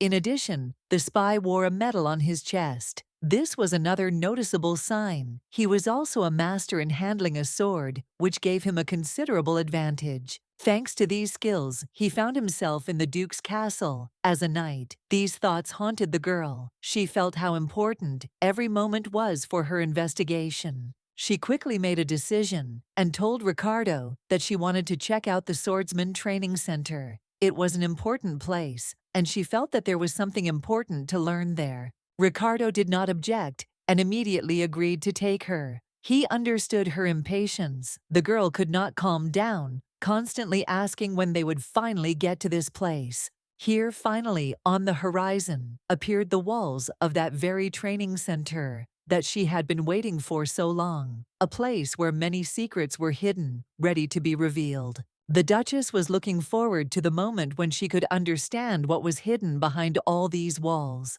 Something important must be hidden in this place, and she felt it. But something caught her attention before she reached her destination: the Miley grass. This rare plant, which she saw for the first time in such quantity, and she could not understand what it was doing here. Suddenly, a young guy appeared in front of them, curiously asking what brought them to this place. He looked interested, but also a little confused, not understanding who was in front of him. He was obviously delighted by the girl's beauty and asked with genuine surprise who this beautiful lady was. However, Mr. Ricardo did not waste time and quickly ordered him to step aside, reminding him that she was the future wife of the Duke. The boy, meanwhile, continued to admire the young lady because she had already saved the lives of both His Highness and Mr. Ricardo. This was something special for him, and her courage made a deep impression on him. The older gentleman, noticing their interest, offered to show them the training hall. The lady added that it would be interesting to see how the training was conducted, because she could not miss the chance to see it with her own eyes.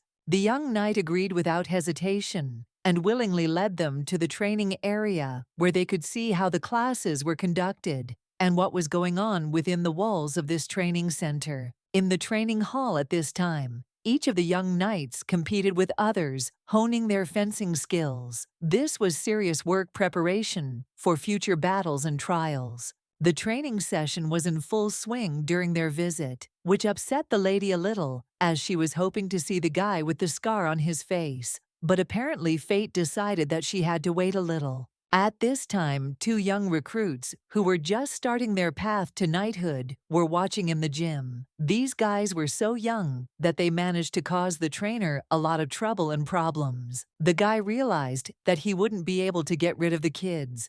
He decided to ask if he could finish the tour here, because he had a lot to do, and time was running out. Ostal was glad that the tour was over, because she was already heading to the right place. She promised that she would definitely come back next time when she had the opportunity. Ricardo hurried away, knowing that other knights would soon be arriving to prepare for the swordsmanship tournament. It was an important event that required a lot of time. The lady, hearing about this, immediately showed interest. Her attention was captured by what she learned about the tournament. This event became a reason for her to think. As it turned out, the competition was to take place in Severogartsev, 2 in a month. It was a major event in which the best knights from the north participated, which caught her attention. In addition to the tournament, there was to be a parade and sword shows. The program promised to be incredibly interesting, and the girl thought that there would certainly be a healer among the knights. After some thought, it dawned on her. She quickly realized that she could use this opportunity to offer her assistance in the tournament. Today, the lady was going to tell the Duke about her desire to help in the tournament, but she was not sure how best to approach the matter. She wanted to find the right words. The situation was strange. The Duke looked at her with unusual pity, which caused her some confusion. She did not know how to interpret it. However, she felt that she was in excellent condition today. Her brother also noticed that her cheeks had become even plumper, which could indicate that she was feeling well. After waiting a little, the Duke turned to Astel, asking her how she was feeling today. He was paying attention to her condition and wanted to make sure she was okay. The girl, without hesitation, answered that she felt fine. Her answer was confident, and she did not show the slightest doubt about her well-being. Anais responded with a cold tone, and this reaction made the girl very surprised. She did not expect him to react like this, considering their recent conversation. There was no warmth in his eyes as before. A minute later, however, he suggested something unexpected: to go with him to the sea after dinner. This was not an ordinary proposal. His idea was clearly more than just a walk. The girl was stunned because she did not even suspect that the mansion had an outlet to the sea.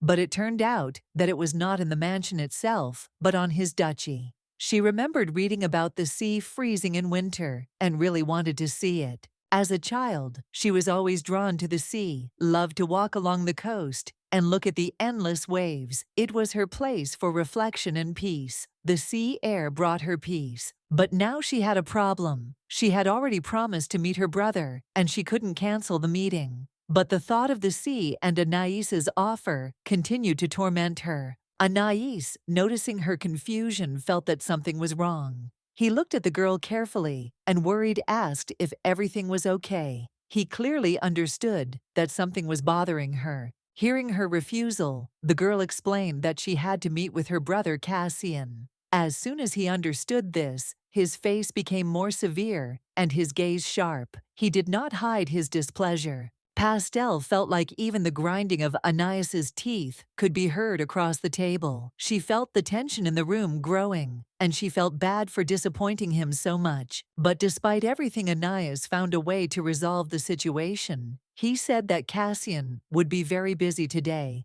and promised that he himself would do everything she asked. Our heroine realized that this could be her chance. But the situation was still risky. The Duke was very worried about her overwork in the medical center, and she did not know how he would react. However, she couldn't lie. Perhaps it would have been better to say that she was going to the tournament in search of someone. In any case, she couldn't miss such a chance, despite all the doubts. In an instant, she noticed the Duke's hand begin to move. This caught her attention, and she immediately realized that she had to act quickly, not to miss the opportunity to help. She stood up and offered to treat the cut for His Highness.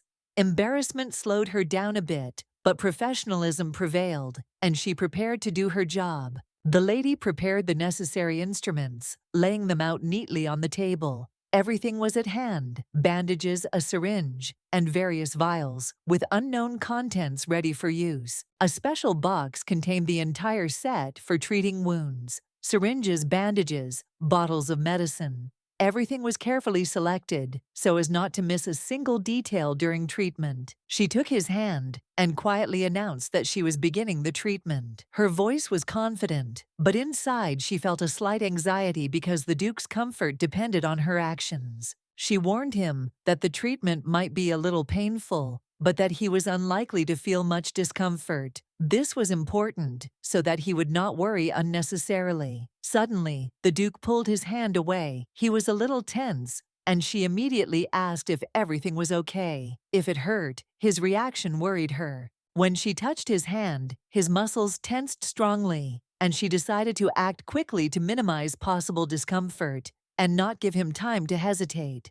Like a true professional, she used various medications and bandages to patch up his arm as quickly and efficiently as possible. Everything went according to plan. After the work was completed, she raised her hands and said that everything was ready. Now the Duke would definitely not feel any discomfort, and the wound would heal without complications. The Duke inquired about the condition of his seal, and the girl replied that everything was fine. She was sure that she had done everything correctly, but she still couldn't help but worry. He breathed a sigh of relief, as there were no serious problems at the moment. Everything went as planned, and he felt much better. There was an awkward pause between them, but it was quickly broken by the Duke himself, who said that in any case, she would look after his health, giving him no reason to worry. She spoke in detail about the method she used herself, which was simple, fast, but extremely effective. Listening to her, you could see how much she admired this method.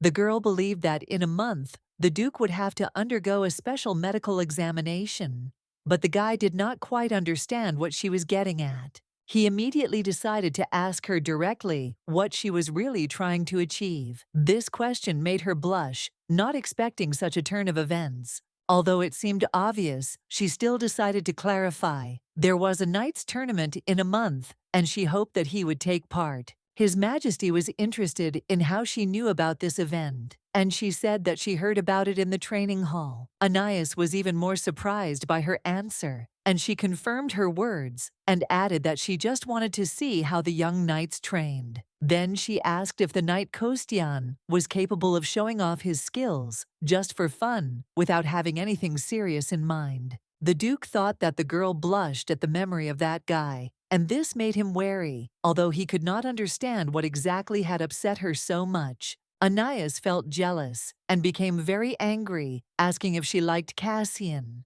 It was an important question for him, which tormented his thoughts. The girl, realizing that His Majesty had misunderstood her, immediately exclaimed, trying to explain that it was a misunderstanding. However, the guy was convinced that the young lady really liked Cassian Grade, and this confused her a little. This conclusion came as a surprise to her, because she had not thought that her words could lead to such conclusions in His Majesty. Suddenly, the guy declared that he himself was a knight, which was an unexpected and even somewhat strange statement for the girl. However, this is precisely why she respected him most of all. For his steadfastness, fortitude, and commitment to his principles. A mixture of emotions appeared on the guy's face. He seemed to have calmed down, but at the same time anger was noticeable in his gaze. Something inside him clearly did not give him peace. The lady did not know how exactly to behave at this moment. However, she quickly realized that His Majesty especially loved to be praised,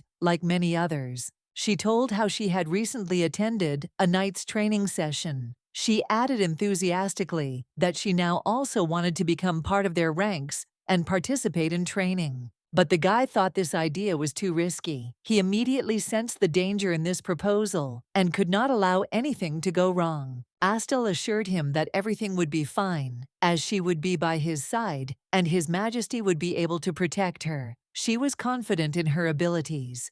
With her sincere smile and confident tone, she waited for a response from the guy, who couldn't decide how to react to her words. He was so surprised to hear such words that without thinking, he inclined his head towards her, showing his confusion. His concern for her was obvious, and this sincerity in the relationship touched the heroine's heart, making her heart beat faster. The Duchess wanted to express her gratitude for his concern for her, promising that she would try her best not to disappoint him. She added that she would not go anywhere until the seal disappeared completely. It was her confidence that inspired both of them. Astel's sincere smile and her emotions captured the Duke's heart, leaving him indifferent. He could not help but respond to her feelings. He realized that if the girl left and the seal disappeared, it would lead to disappointment that he did not want to experience.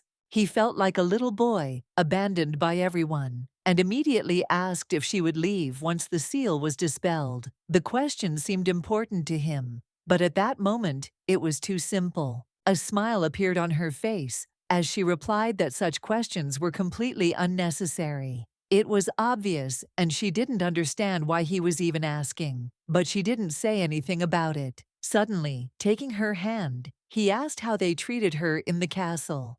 He was truly worried, knew that her situation was not easy, and was ready to offer help. Despite the beautiful atmosphere, the castle was still a foreign place to her. It was not her home, and she felt a little lost here. His expression changed immediately, which she noticed. His words and behavior changed. He became more and more gloomy. It became obvious that he was overcome by unpleasant thoughts and experiences, and this could not help but affect his condition. The Duke's skin turned pale, and his face showed concern. At that moment, he realized that he urgently needed to call a physician, but he was too weak to make a decision right away. Walking through the garden, she thought about the Duke's fate, because she was worried about his condition. But the doctors could not find anything serious, although they suggested that the problem could be related to the seal. She couldn't understand what was happening and didn't know how to help. She was near him all day, touching him often, but she didn't notice anything unusual. This added to her worries. Even the doctor, having examined him, found no reason to worry. However, this did not stop her from worrying. They both held hands, and it was clear that she cared about his condition. Anais gave her simple but very useful teleportation bracelets. It was convenient, especially if she needed to go somewhere urgently. She accepted the gift with gratitude. As he carefully placed the bracelet on her hand, she felt a slight tickle that made her blush. But she was sure that this gesture had no romantic intentions. She had no experience in relationships and didn't know what to feel. Showing care was important to her, but she tried not to think about it and remained reserved. To distract herself from these thoughts, she decided to walk around the castle and look at the moon. It was one of the few pleasures that brought her peace and tranquility. But suddenly, she noticed something strange against the background of the moon. In its light, a silhouette was barely visible, which resembled either a bird or a bat. It was mysterious and attracted attention. The silhouette soon became clearer, and she realized that it was something unusual. To her surprise, it was a magical animal, and it was moving towards her with some purpose. A moment later, a small fox appeared in front of her, holding an envelope in its mouth. The animal looked cute, but her attention was drawn to the envelope it carried with it. This sight greatly amused her. She could not help but smile, and curiously asked the little animal what he was doing on such a night, whether he had brought any message. The fox came up and handed her a piece of paper. Once in the heroine's hands, the paper began to glow slightly, and this was due to its magical nature. The letter was clearly important. As soon as she took the letter, it immediately began to glow with a bright, soft light. It was not ordinary paper, but something special that told her the importance of the message. The letter contained text from Marat, the heir to the Silver Fox lineage, who was just beginning to learn to write. His handwriting was still clumsy, but his words carried genuine warmth. Despite his young age, Marat had been trained in swordsmanship since birth. He had mastered the skill well and could easily demonstrate it on the knight's training ground. The maids said that the new girl in the castle had an amazing talent for brewing potions. This was the reason why Master Ricardo valued her so much and why everyone in the castle loved her. In the letter, Marat also asked if she could create a potion that would make people braver, or at least one that would make parents more affectionate to improve their relationship. If such a drug could really be created, the boy was ready to give all his saved money because he had been saving it for a long time. He was sure that it was worth it. Our heroine found this letter very sweet. She asked the fox to wait a little while. She prepared the medicine. Then she promised that she would find her as soon as it was ready. The spirit animal was very happy about this news and could not hide its delight. Its joy was so strong that the heroine herself felt it. Within a minute, the fox was in the arms of our heroine. Happiness and gratitude were visible in her eyes, and the heroine felt her heart fill with warmth. And so, while playing with the animal, the heroine suddenly felt a strange sweet smell. It came straight from the fox, and it was something completely unusual for her. This smell was incredibly pleasant and amazing. The fox looked so cute that the heroine decided to pet it, not knowing that there was something more hidden behind this gesture. Finally, a new day came when the brother and the duke went to check the place where the camp for the war against monsters would be located. It was an important moment for their entire team. The most long-awaited events were supposed to happen in the next chapter. The heroine's brother would finally see his son, about whom he knew nothing. This moment would change his life. This concerned not only the life of her brother, but also the life of the heroine herself. Miss Rudy, the head maid, asked her if she was very worried about the Duke not being in the castle for a long time. The heroine replied that this was not true at all. She understood that their separation would be long, but if something went wrong, she would always be able to contact the Duke using the bracelet. Meanwhile, Cassian was worried as he watched his brothers in arms prepare to leave. Although it was time for him to go, his anxiety did not let up, and his body shook violently with excitement. He was gloomy and nervous. His body was shaking, and everything indicated that his intuition was working like never before. In fact, a few hours ago, he received an alarming letter that spoke of big problems. It concerned his sister, which worried him greatly. Until now, there had been no problems, and this worried him. Cassian decided he would head to the capital immediately after he had inspected the camp. He was eager to see his sister, but he was tormented by the guilt of leaving the rest of the mansion alone. His feelings towards the Duke were far from positive.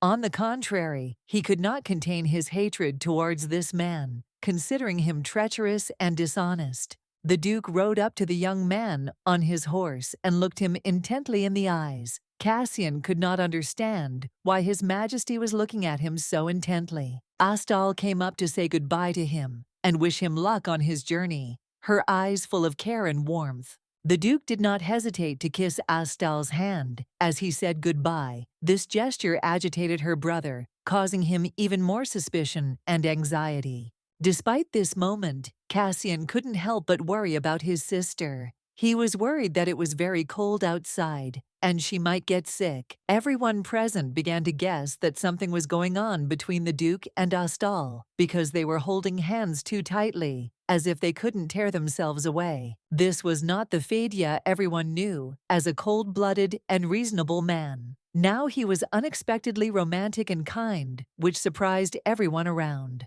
Cassian, on the contrary, was even more angry and dissatisfied with what was happening. He could not hide his anger, seeing this strange change in the Duke's behavior. Anais turned and looked straight into Cassian's eyes. An awkward pause passed between them, full of silence and bewilderment. The Duke seemed about to ask her to kiss him goodbye. This request made her wary and wonder what was going on. Astal slowly leaned down to fulfill the request, but something in her soul stopped her, and she was not sure if she was doing the right thing. And only at that moment, when the kiss already seemed inevitable, Astal finally understood what was happening. The whole meaning of this situation became clear to her. Anais said that the kiss was necessary for the sake of the seal, but in reality, it was his personal whim, requiring his will to be carried out. Their lips were about to meet, and everything around seemed frozen in that moment. But at the very last moment, the lady took His Highness's hand, kissed it softly, and this gesture confused the guy. The lady, slightly moving away, asked him in a reserved tone if such a kiss was appropriate. Her tone was calm, but her gaze hid something more that made him think. The guy, not knowing what to do, suddenly wanted to feel her lips, at least through his fingers. So he kissed his hand, and trying to regain confidence, said that they would see each other again soon. It was far from a simple farewell, as if there was something more between them than just indifference. He felt something sparkle between them, and something fluttered in his chest. At this time on the street, the guy's colleague suddenly started beating him. He mockingly said that now he would be shown how to behave properly in society, and the guy did not know how to react to this. All around him was a snowfield, covered in a white blanket.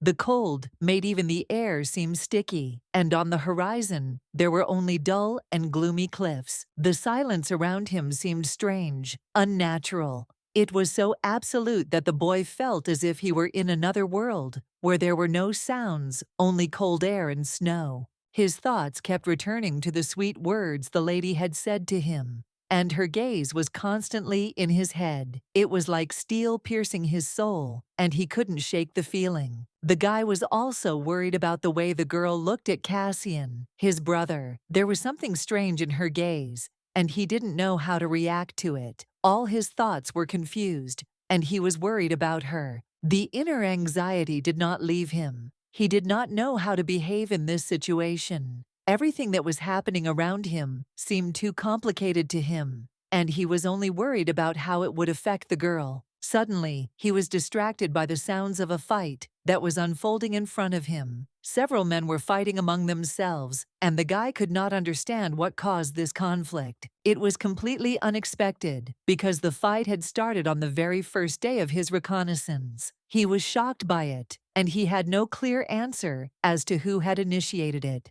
He watched as the knights tried to restrain Cassian. They held him from both sides, but he still did not give in and continued to fight as if he did not understand what was happening. But despite the knight's efforts, Cassian broke free and grabbed one of his opponents by the collar. He ominously declared that if he did not apologize, he would immediately wring his neck. The Duke was interested in the cause of the conflict between the Therianthropes and humans because the gap between them was colossal. However, he did not expect the situation to lead to a fight. This surprised him. The Therianthrope could not help but start hurling insults at Cassian's sister. These words only provoked him further, and his rage increased with each word. When the situation reached its peak, the Duke himself intervened, deciding to restore order to this stormy scene. His appearance immediately changed the course of events. Everyone around instantly fell silent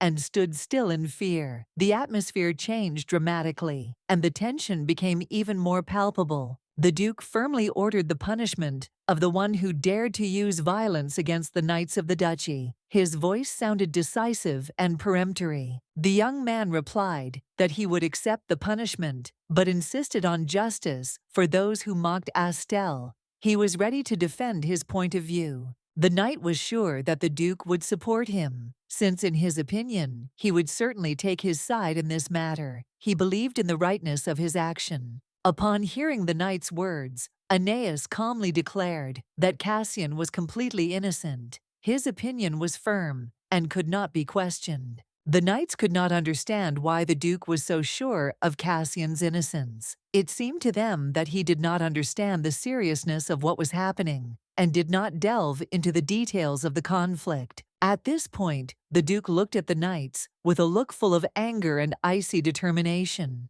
He could not believe that they dared to behave like this. The Duke could not understand how they could condemn the man he himself had defended. This was unacceptable to him. He warned that if it happened again, he would punish them severely. The knights were at a loss, not understanding what was happening. The Duke added that there was no place for people like them on the battlefield. There was a clear threat in his voice. Knights who dared to offend were caught and banished to the northern territories, where they were not allowed to return. This was effectively a sentence equal to execution, since returning would mean death. In just a few minutes, the matter was resolved. The Duke, without wasting any time, continued on his way, with Cassian ignoring the recent tense situation, as if it were already beyond their concerns. Astel thanked for the fairness of the intervention. Her words were sincere, and she realized how important it was to stop the violence and punish the perpetrators so that others would know the consequences.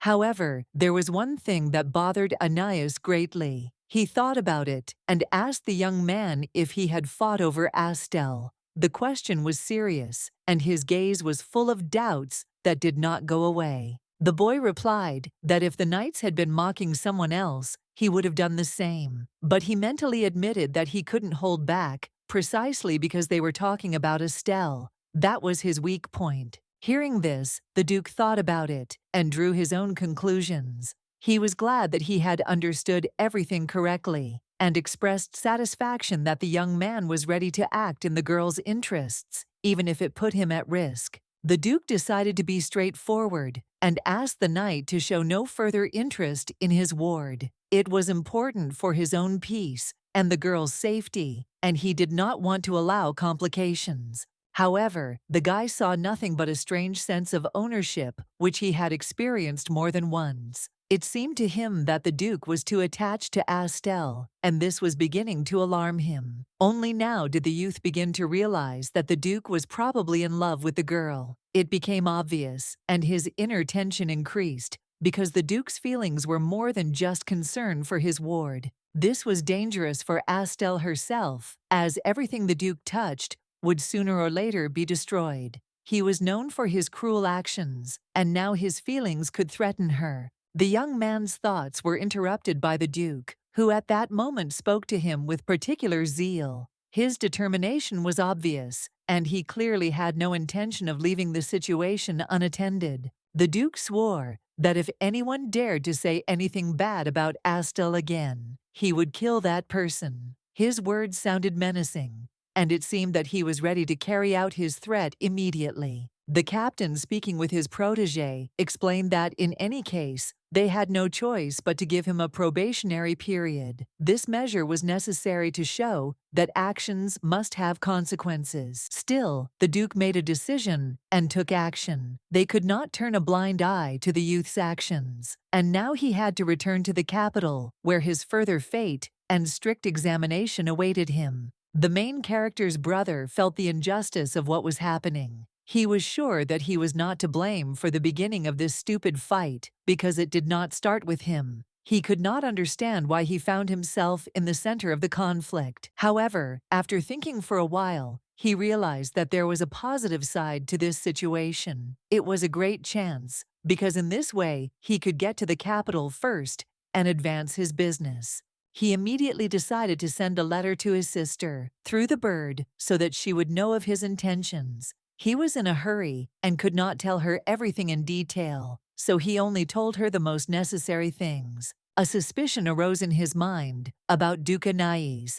He considered him extremely suspicious and preferred to keep his distance from him, fearing that his presence could only add to the trouble. He asked his sister not to touch him until they met again. He knew their relationship could be complicated, but it was important that she understood his request. A fair was to be held in the duchy, soon at which our heroine's charges, Jenny and her friend, were going to sell cookies and many other tasty treats. Mrs. Stahl also planned to set up her stall at the fair, but kept secret what she would sell. This intrigued everyone who knew her reputation, and everyone expected something unusual. And so, finally, our heroine arrived at the fair, where she was happily greeted by Miss Dell. She had prepared the perfect stall for her. Everything was done in a style that perfectly matched the tastes and preferences of the woman. The colossal difference between our heroine's shop and other retail outlets was immediately noticeable. In addition, the woman tried to make each product name unique, which added even more charm to her trade. The engraving on the shop sign, where its name was written, was made of 20-karat gold, which immediately attracted the attention of passers-by and became a noticeable detail at the fair. The lady began offering her wares to everyone passing by. She was sure that everyone who stopped by her shop would definitely find something of interest and that her wares would not leave anyone indifferent. The first clients were young guys who showed interest in the hair growth balm. They began to ask about the product with curiosity, and our heroine happily began to talk about its benefits. He tried to make the hair that had fallen out grow back and the frizzy hair become smoother, but the process seemed too strange, almost magical. He began to doubt the reality of what was happening. To make sure the drug was effective, he asked to use it on his mustache because it just couldn't grow, despite all his attempts. This was an important test for him. The lady happily spread the product on his face, and in the blink of an eye, his mustache became lush and beautiful. It was an effect that astounded everyone present. Everyone who was nearby was simply shocked by such an incredible result. They immediately decided that they would buy this balm without thinking, because the effect was amazing. Another woman whose dog began to shed heavily and lose fur also turned to the balm. She also hoped for a miracle like everyone else. Soon a crowd of curious people gathered around the heroine who had similar problems with their pet's fur. They were all ready to try this miracle balm. People no longer had to worry about their pets losing hair or becoming fluffier. Even baldness was no longer such a big deal, because now there was a way to deal with it. In a few minutes, a huge crowd had already gathered around the shop where the balm was sold. Everyone was amazed by the quick and effective result, which became a sensation. The heroine's charges were delighted with the way things were going. They came to see her shop, and its success was a real miracle to them. It was what they had hoped for. They were pleasantly surprised by the beauty of the shop and the quality of preparation. The place looked very neat and attractive, which only increased their admiration. It was an incredible success. Even the heroine herself did not expect such a result. She did not think that the reaction would be so positive and lively. This popularity soon led to great interest from her father, who had many artifacts. Although she already had Sam's artifact for communication, she still did not understand how to use it. She needed to learn how to use her appraiser's abilities to properly assess the artifact and be confident in how to use it to contact spies or find the power broker. Duke Aeneas had one big problem. He constantly hid his identity, but fortunately, over time the novel revealed some important aspects of his character, including his hair loss problem. Whenever he heard about some new hair growth elixirs, he would immediately try to contact those who could help him, hoping that this would be the solution to his problem. At this time, the director of the medical center, Melis, approached them. He was dressed with impeccable taste, as always, and it seemed that he had not seen the girl with whom he had his affairs for a long time. It was this Melis who once greatly abused our heroine. He was a vile man who secretly stole the medicines that she worked so hard to create. Before, she had never even suspected that she would be able to resist such a person. Now, however, she began to understand that she had the power to fight him. Melis didn't stand on ceremony for long, and immediately began to be sarcastic, trying to get her angry, as if he was deliberately testing her strength, hoping that she would give in. The lady, however, did not succumb to his provocations, and answered with restraint that everything was fine with her, trying not to show that his words could hurt her. In fact, he was extremely annoyed. It angered him that a simple girl like her was in such a favorable position and could even compete with important people like him in the Duke's mansion. For Melis, this was a real insult. He could not understand how some little man could bypass him, getting ahead of him in what concerned his own interests. He decided that this time she would be used by him again. He was going to take away everything she had achieved, as he had before, to regain control of the situation. After all, she was just a poor beggar, and this gave him reason to believe that she was worth nothing in his eyes. Melis chuckled and began to tell her that everyone was talking about her hair growth balm. He wanted to know the secret, hoping that she would reveal it to him. He said that his product would sell very well and asked to share the secret, hoping that it would help him achieve success, but his request met with an unexpected answer. Unexpectedly for him, the girl refused, and such an answer surprised him greatly. He could not believe that she dared to reject his request, and even more so refused so decisively. Her refusal angered him terribly. How could she respond to his kindness like that? It seemed to him completely disrespectful, and he felt that her behavior was deliberately insulting. In a fit of anger, he was about to raise his hand against her, but Miss Ruthless intervened. She stopped him, not allowing him to continue his threats, and by her intervention prevented further aggression.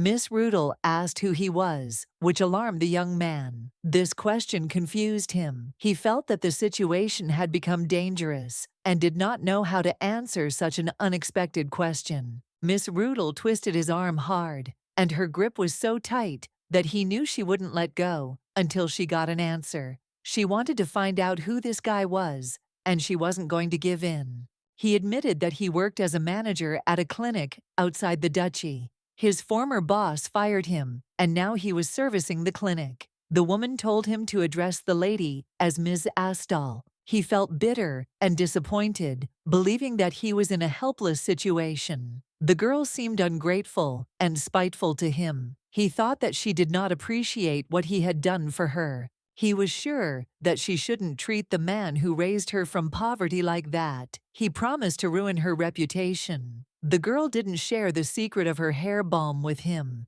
and this greatly angered him. A few days after the incident at the fair, the former director of her clinic began actively spreading rumors. He said that the girl had betrayed her mentor by not giving the secret to the hair balm. However, despite the gossip, the trianthropes were not interested in rumors about the man. They discussed more the secret of the hair balm itself, and this was much more important to them than the story about the girl itself. Thanks to these rumors, talk of the balm began to spread far beyond the duchy. The balm became popular even in distant lands, and the girl received additional attention and recognition. Suddenly, His Excellency decided to contact the girl. This decision was unexpected, and everyone was intrigued, which made him interested in her fate again. Special artifacts were used for communication, but for some reason the connection with the girl was not established. The question remained unclear, and everyone was puzzled by this circumstance. And now, finally he met her. As always, he was enchanted by her appearance, her magnificence. But now that he saw her again, he realized that his feelings had become even stronger. He noticed her for the first time, and it even seemed like a smile appeared on his face. Meeting her gaze, he felt a slight excitement that he had not experienced before. It was something unusual for him. The girl asked how he was doing, and the guy smiled and said that everything was fine. He immediately asked about her affairs, asking about her well-being, showing concern and attention. She replied that she was doing just fine. There had been a fair in the duchy a few days ago, and she had also set up her stall, proud to be able to take part in such an event. She happily reported how much everyone admired her products, and everything quickly sold out. The products were sold out in no time, and she was happy that her work was so highly appreciated. Only now did the Duke realize what she had gone through in Therianthropes. He was shocked by how much discrimination she had suffered, but he had never thought about it before. These thoughts shook him, and he seemed to freeze in thought. His gaze became empty, and he himself found himself in a state as if he was floating in the clouds, far from reality, absorbed in thoughts. Estelle noticed his strange expression and became concerned. She cautiously asked if he was okay, not knowing what had caused such a reaction in the hero. The Duke, having somewhat recovered his senses, said that everything had been resolved, as it should have been. But the lady did not understand what exactly had happened, for his words did not explain the reason for his sudden thoughtfulness. She decided to ask something important. She was interested in why the knights of the capital did not participate in the establishment of the base camp, because it was quite strange and could mean something important. The interest in the adaptation of people in a new place was obvious. The Duke replied that everything was fine with them, after which the lady was very happy to hear that her worries were in vain. He specifically said that everyone except Cassian had completed the task to see how the lady would react. This was done with the cunning purpose of causing a reaction and drawing attention to his brother's behavior. His Majesty explained that the reason for his punishment was his fights with the Trianthropic Knights, and that was why he was being punished. This explanation seemed quite plausible, but not everything was so obvious. However, this sounded strange, because the punishment for knights in the novel was usually related to actions in the duchy, which suggested possible changes in the plot. The novel could clearly begin to lose its previous form. But Cassian was not allowed to serve his sentence. His vacation to the capital to meet his son was planned, and then suddenly the news came that he had left earlier than expected. This added new questions and doubts. The girl felt much better after hearing the news. She realized that her brother was okay, and this calmed her soul. She stopped worrying because it seemed that everything had been resolved safely. The story had not changed significantly, and now there was no need to worry. The lady, looking at the Duke, asked if everything was all right with him. Perhaps he was worried not only about his illness, but also about the worries about the current situation. But when she heard that he had accurately guessed all her symptoms, she became very worried. It meant that he was feeling worse than he seemed, and now she had to be even more attentive to his condition. The guy calmly said that it was all because they hadn't seen each other for a long time. It was strange, because there had never been such manifestations before. He tried to calm her down, although he himself was a little worried about his illness. The guy smiled at her, looking with kindness and warmth. His look was so sincere that the lady felt warm inside.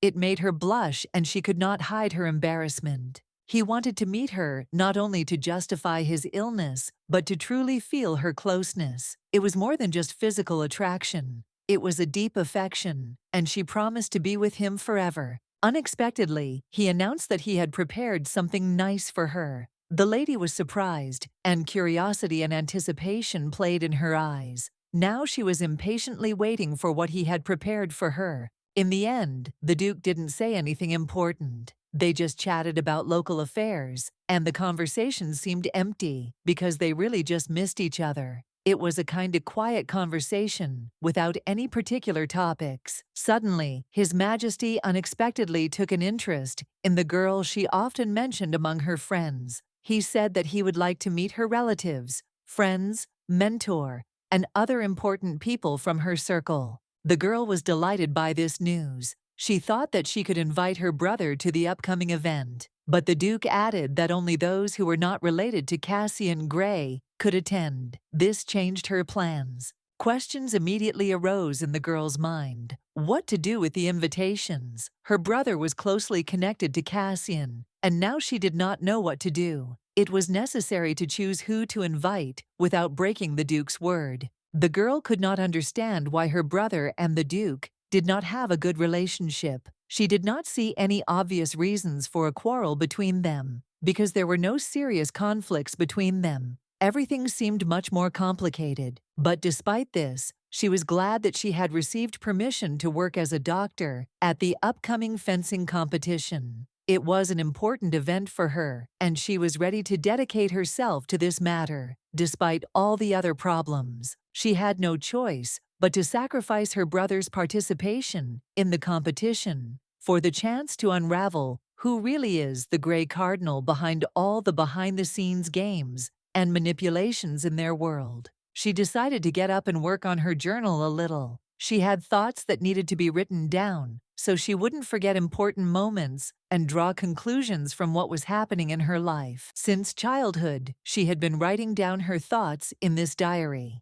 It was a gift from her brother, and since then, it has become her faithful companion, where she could express everything she couldn't say out loud. In her diary, she often wrote about the Duke, who always took care of her, Even when he was far away, she felt his concern and care, which gave her confidence and a sense of security. He allowed her to attend the fencing competition as a doctor, and this was an important step for her. She felt that it brought her closer to him, and it gave her joy. The next day, she went with her grandfather Ricardo, who was responsible for organizing the competition. He was an important figure in these events, and her participation made him very happy. Grandfather was glad that she would be present, as it gave him the opportunity to see her more often. He said that her help inspired him and made him feel more energetic. Our heroine smiled and promised to try hard at the competition. She was happy that her grandfather was so inclined. He in turn noted that her presence gave him strength and cheerfulness.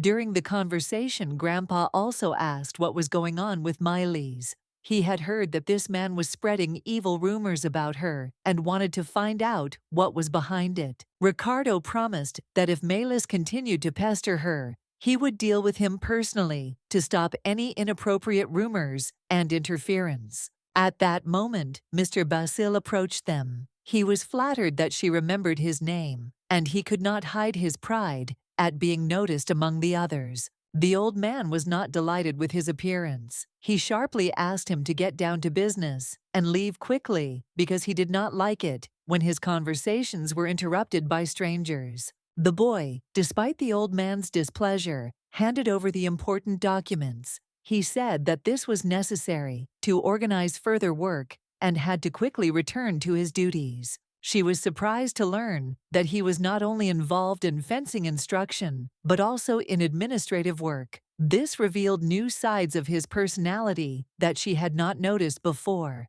He said that the list of knights included medical questionnaires with photographs of each of them. This was necessary to check their health before the competition. The grandfather was very angry when he heard that the boys suggested meeting in the barracks. He insisted that all issues be resolved in the clinic and ordered the boy to immediately meet the girl in a more suitable place. One of the most important tasks was the completion of the work on compiling information about the knights of the duchy. Particular attention was paid to one detail, the lightning-shaped scar which will appear in the list. The girl hoped that if she worked hard, she would be able to find the Grey Cardinal faster, but the list of questionnaires turned out to be so long that she could not stand it and fell asleep right among the documents. Having worked all night on the papers, the girl realized that she had only done a small part of the work and the remaining mountain of questionnaires would be waiting for her.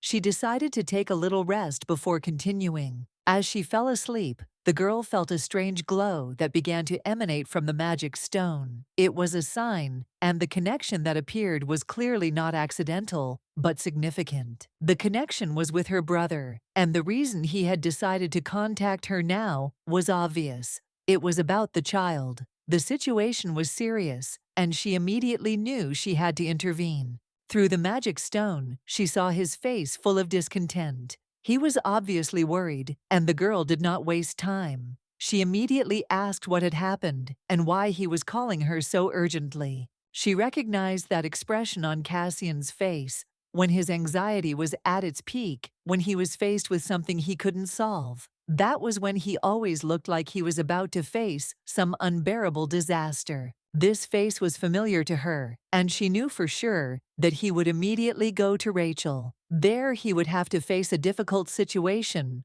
related to their child, and everything seemed to be just beginning. As hard as it was, she left him, and the child left an orphan by her death, now faced one terrible problem. He suffered from magic congestion syndrome, an illness that tormented him greatly. This disease is rare but fatal, in which the accumulated telematic energy repeatedly collides and explodes, destroying the life force and eventually leading to the death of the host. The only way to control this energy is a potion that almost no one can make. Even if someone could, the price for this potion would be astronomical. In the conversation, he was interrupted by his brother, who turned to his sister with a question to which she answered without expressing any emotion, and asked with interest what he wanted to know from her. She didn't give anything away, didn't even show that she knew more than she was saying, and calmly asked what exactly Cassian wanted to discuss with her.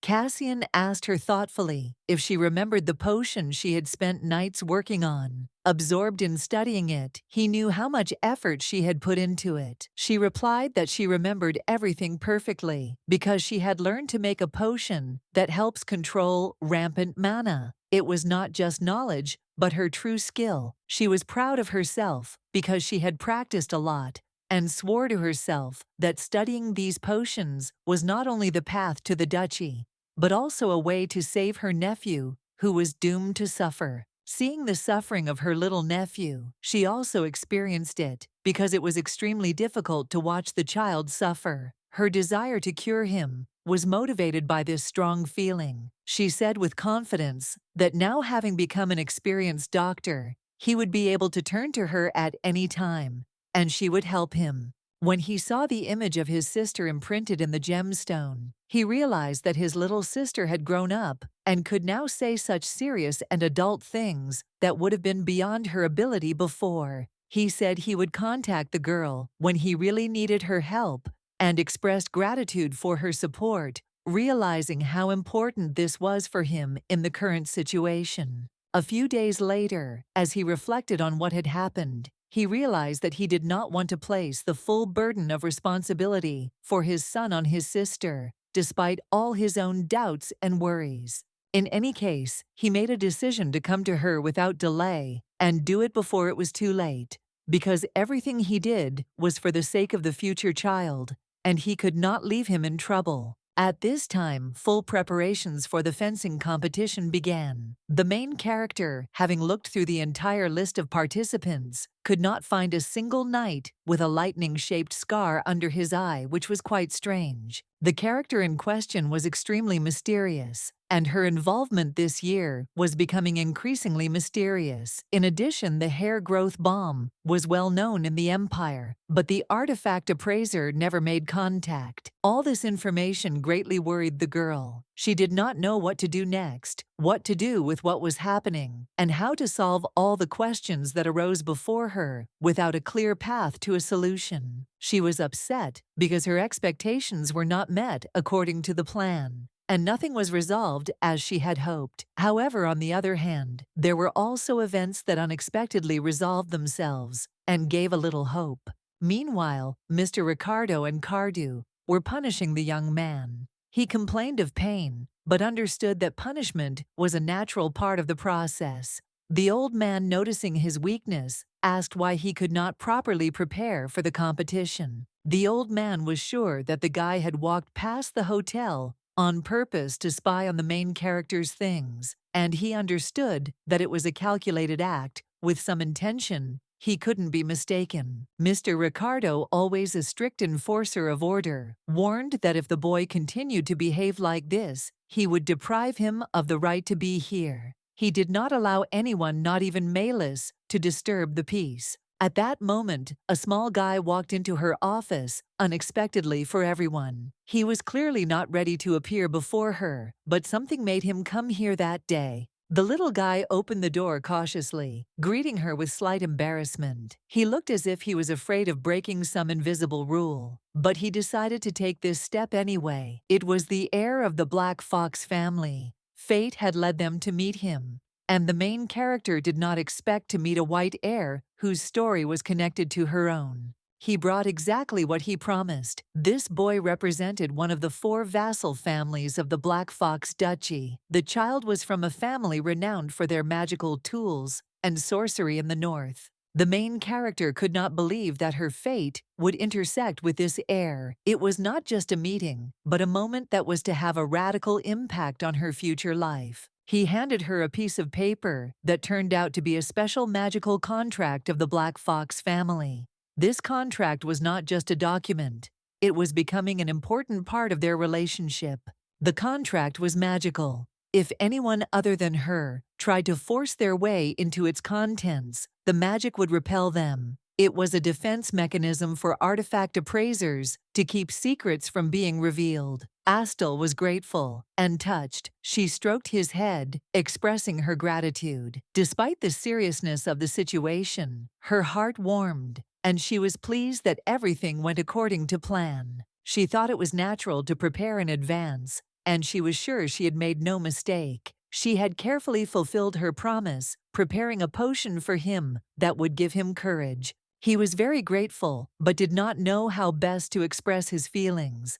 Hugging the bottle, he thanked the girl again, but apparently could not think of anything to thank her properly. He immediately opened the bottle and eagerly took the potion, expecting it to give him courage right away. The heroine found it very cute, and she watched his reaction with a smile. After he tasted the potion, his face immediately twisted with bitterness. She, noticing his reaction, asked if he felt his heart begin to beat strongly. Checking if the potion was working, she put her hand on his heart and felt it pounding. It was the moment when he found his courage, and it was obvious that it was literally overflowing in him, like excess energy. Just from the thought that he had actually become brave, he felt this courage growing inside him, with every moment, as if it were becoming more and more with every breath. Astel noticed that his voice was much rougher now. The previously soft intonations had changed, and now his words sounded with confidence,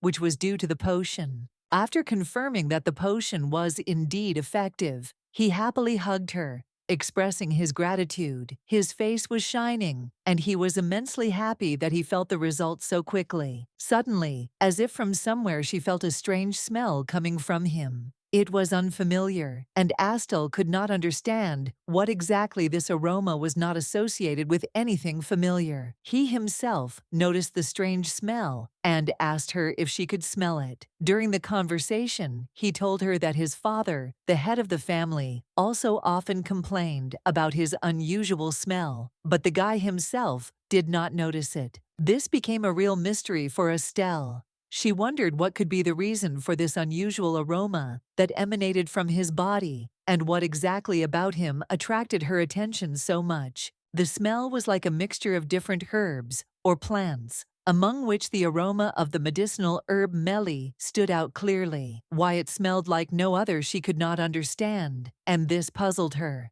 Suddenly, the door opened, and his grandfather entered the room. He looked a little tired, but his gaze was calm. Immediately after entering, he announced that the Duke would be back in 2 hours, which made the girl happy. He said that a knight from the Duke's company had just reported that the Duke was going to return. This news made the girl very happy, because she understood that their time with this man was coming to an end. When His Excellency arrives, Mr. Ricardo will no longer be able to pretend to be her guardian, and this will become obvious to everyone watching what is happening in the castle. She kept the girl close to her and called the boy to join her. There was already a certain atmosphere in their circle that needed to be maintained so as not to raise unnecessary questions. At last, the Duke returned home, and this moment was an important event, for all who were awaiting his appearance. For his return always brought excitement and change. She was returning on her horse, and he looked simply magnificent. He had such an alluring quality that you could immediately notice something different around him. His special aura was in the air. Upon entering the castle, he was greeted with honors. Servants hastened to provide all necessary services, since the presence of the Duke was always associated with official obligations and important decisions. He was so handsome that even our heroine couldn't help but admire him. He stood out from everyone else, and this couldn't help but leave an impression on everyone who was nearby. The castle was home to representatives of high-profile clans, including the Jaguar clan and the Shark clan, indicating the importance of this gathering and its role in political games. There was also a family of silver foxes, and it was the boy from this family who attracted the heroine's attention because her thoughts about him still did not leave her. After thinking for a moment, the lady realized that it was Belle's father standing in front of her, and this discovery made her even more attentive to what was happening, because she understood the importance of this moment. It seemed to her that some invisible force emanated from this man, which immediately made her feel something important and mysterious in this meeting. All the representatives of the family bowed before the Duke and expressed their admiration for his return, but he, as always, paid no attention to them, leaving them in his shadow. In fact, his interest was focused solely on one person. And taking a few steps forward, he bowed before her to show how important her presence was to him. His gaze was full of love and tenderness. He looked at her with such delight that it became clear he had missed her for a long time, and now he could not hide his emotions. Our heroine couldn't help but feel joy that everything went as she expected. Everything was in its place, and she felt relieved. Without thinking, the boy kissed Astel's hand, and this gesture was not just a sign of respect, but something more than words. The servants present at this were surprised, because the Duke ignored even the greetings of the vassals, concentrating all his attention only on his lady, which was unexpected for everyone. It was the first time they saw him with such a gentle smile that it seemed strange. Meanwhile, he invited her to have dinner together, explaining that he wanted to spend time with her, enjoying her company. The girl agreed.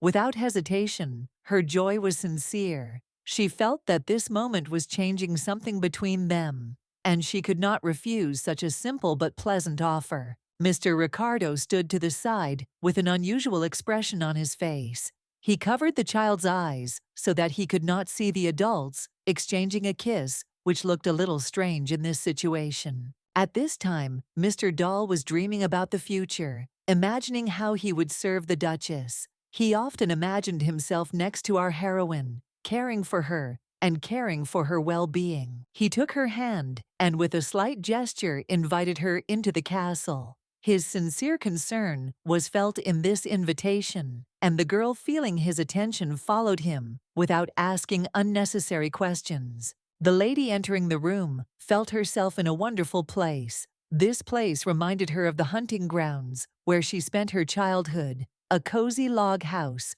reminiscent of her native land where she was happy. Walking through the room, she felt at home. It had that cozy atmosphere she was always looking for. Everything was so familiar that it seemed to her that this place had already become a part of her life. Anais asked her to sit down and make herself at home. His words were warm, and she accepted the invitation with a smile, feeling something special in his tone that made the atmosphere even more cozy. As soon as they sat down next to each other, something important happened between them. The couple felt a strong tension. It was obvious. They had not been alone for a long time, and this added a slight excitement to their relationship. His Majesty thought for a moment, not knowing what to say. He had been searching for the right words for a long time, and now finally he understood how to start a conversation with a lady in order to express his thoughts and feelings. He asked her if she liked this attic space. The lady replied that this place was really very comfortable and cozy. Her voice sounded sincere and pleasant. He was very happy about this, and he felt that his efforts had not been in vain. He had been preparing for this moment and hoped that everything would work out as he had planned, because her answer was important to him. At that moment, the lady felt the Duke's aura change. His demeanor became more serious and focused, which did not go unnoticed, and she intuitively understood that something important was happening. The Duke said that the lady could come to his premises at any time when he was not there. Apparently, he had to go to the capital, and he did not intend to stay there for long. Astel wondered why this was so, and in response, learned that the Emperor had called. This news came as a surprise to her, and she could not understand where all this would lead. Even the Emperor himself could not help but admire the young and handsome Duke. This explained the boy's frequent summons to the capital, where the Emperor was going to discuss important matters, and perhaps even conclude an alliance. The Duke often went to the capital, but it was known that he was not in love with her. It was just a formality, important for the Emperor to strengthen his position in the north. Anais was known for his fidelity, but there was always one mysterious lover in his romance. Everyone knew about her, but few knew the details of their relationship.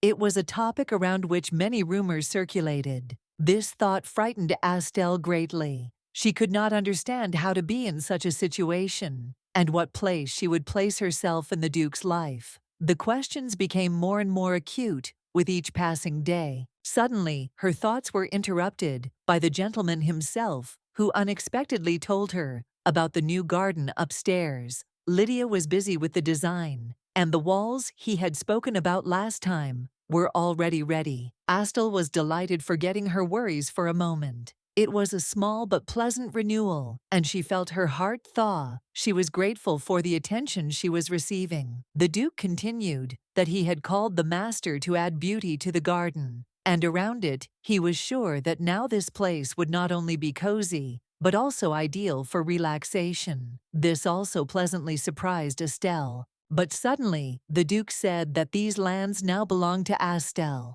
He made such a decision, and it surprised her greatly. She did not expect that she would receive something so significant. He explained that now, instead of constantly giving, she had to get used to receiving. This was unusual for Astel, but at the same time she felt that she deserved it. At that moment, Astel looked at him, and her heart sank. Anais seemed even sweeter to her. He took her hand and said that he was ready to give her everything she wanted, making her feel special. It was unexpected, although his gaze had seemed cold and even frightening before, it was now warm and caring. Astel felt the tension between them gradually disappear. Even his very cold hands, to her surprise, turned out to be unusually warm. She felt her body warming up as if it had just been on fire. She asked in surprise why he had not mentioned that his hands were so hot. When they were at a considerable distance from each other, she noticed that the Duke was clearly not feeling well. The magic stone he was holding conveyed the feeling that his heart was beating too fast, and this did not escape her attention. His face was purple, just as it had been when she first noticed his condition. She had let her guard down, forgetting the importance of the situation. But now she realized that she could not delay. She had to call a doctor immediately. Getting up, she was about to call the doctor, but the Duke asked her to conduct one experiment before that. The request surprised her, but she agreed. He explained that holding her hand did not bring relief, and suggested trying something more effective. He looked her confidently in the eyes and asked if he could test whether his proposed method would help. The experiment seemed suspicious to her, but in the end, it was treatment, and she was ready to do everything to help the patient. She agreed because there was no one else who could help him, and she could not leave him in such a state. After thinking for a moment, she kissed his hand tenderly,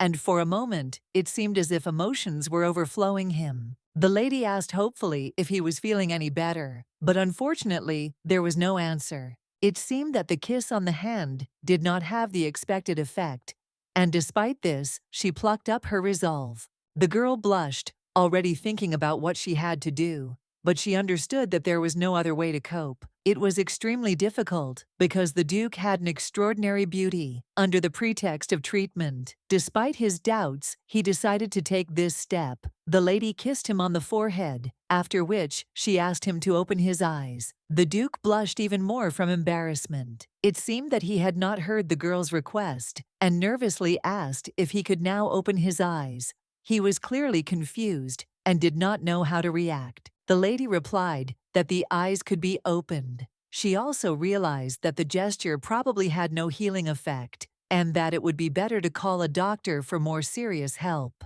She was about to go to the door, but suddenly the Duke grabbed her hand and leaned over, asking what the kiss on the forehead meant. He looked puzzled and slightly surprised. It seemed to him that a kiss on the lips would be much more effective. After all, usually when they talk about a kiss, they mean a kiss on the lips, not on the forehead. But the girl was categorically against it. She asked him to kiss only on the forehead, but not on the lips. For her, this was an important moment that she was not ready to change. The lady blushed deeply, and the Duke felt his temperature drop. But here's the problem. Now something strange began to happen to his interlocutor, and he couldn't figure out what exactly. Her face turned bright red, and something inside her seemed to catch fire. It was a moment of awkwardness and strange tension that made both of them feel uncomfortable. However, the Duke did not stop there. He suggested trying something else, still smiling. His intentions became more and more mysterious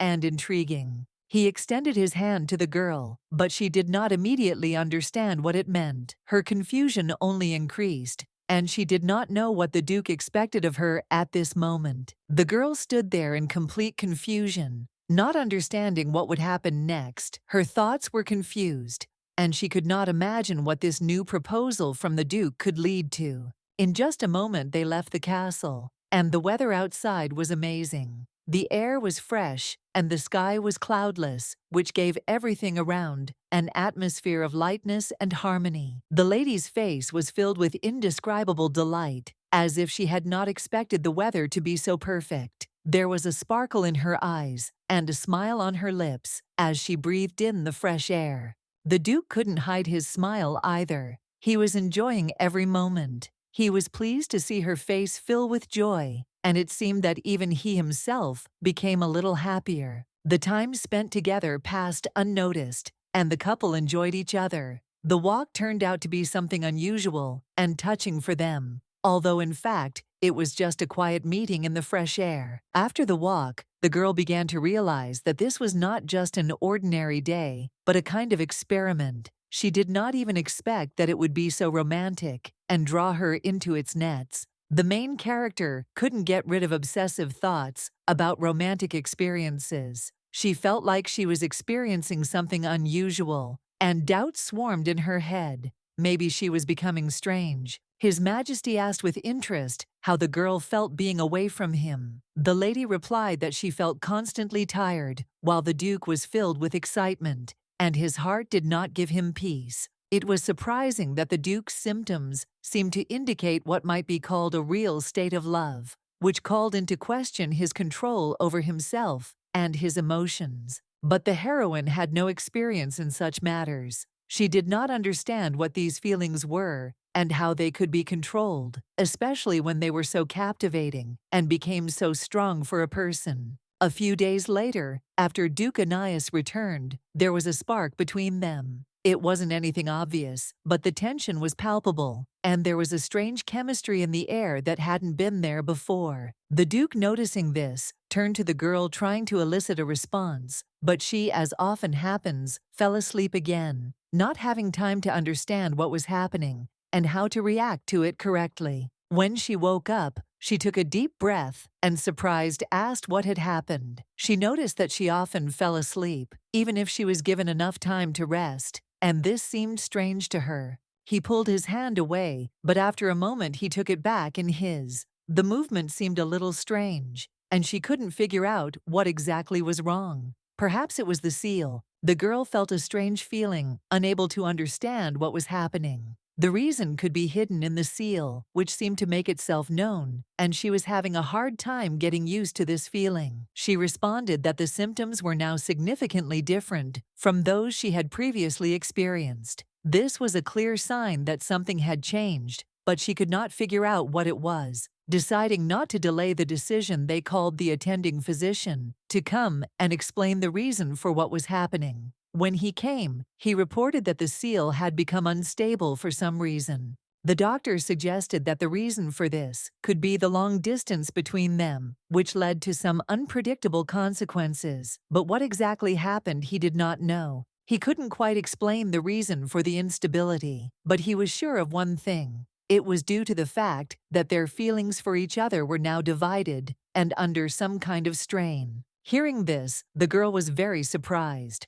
Although Anais's face remained calm and did not express any emotions, he did not show even the slightest interest in her reaction to the doctor's words. The doctor added that such a symptom usually appears when there is a strong excessive connection between people, which confirmed that their connection was extremely strong and intense. He explained that this could explain their common pain and fatigue, since Madame Hotel was constantly falling asleep. This was due to the Duke being overtired, who was under too much strain. Normally, the seal wasn't supposed to convey feelings, but there was some unexpected effect going on here. The doctor explained that maybe it was one of the side effects that couldn't be ignored.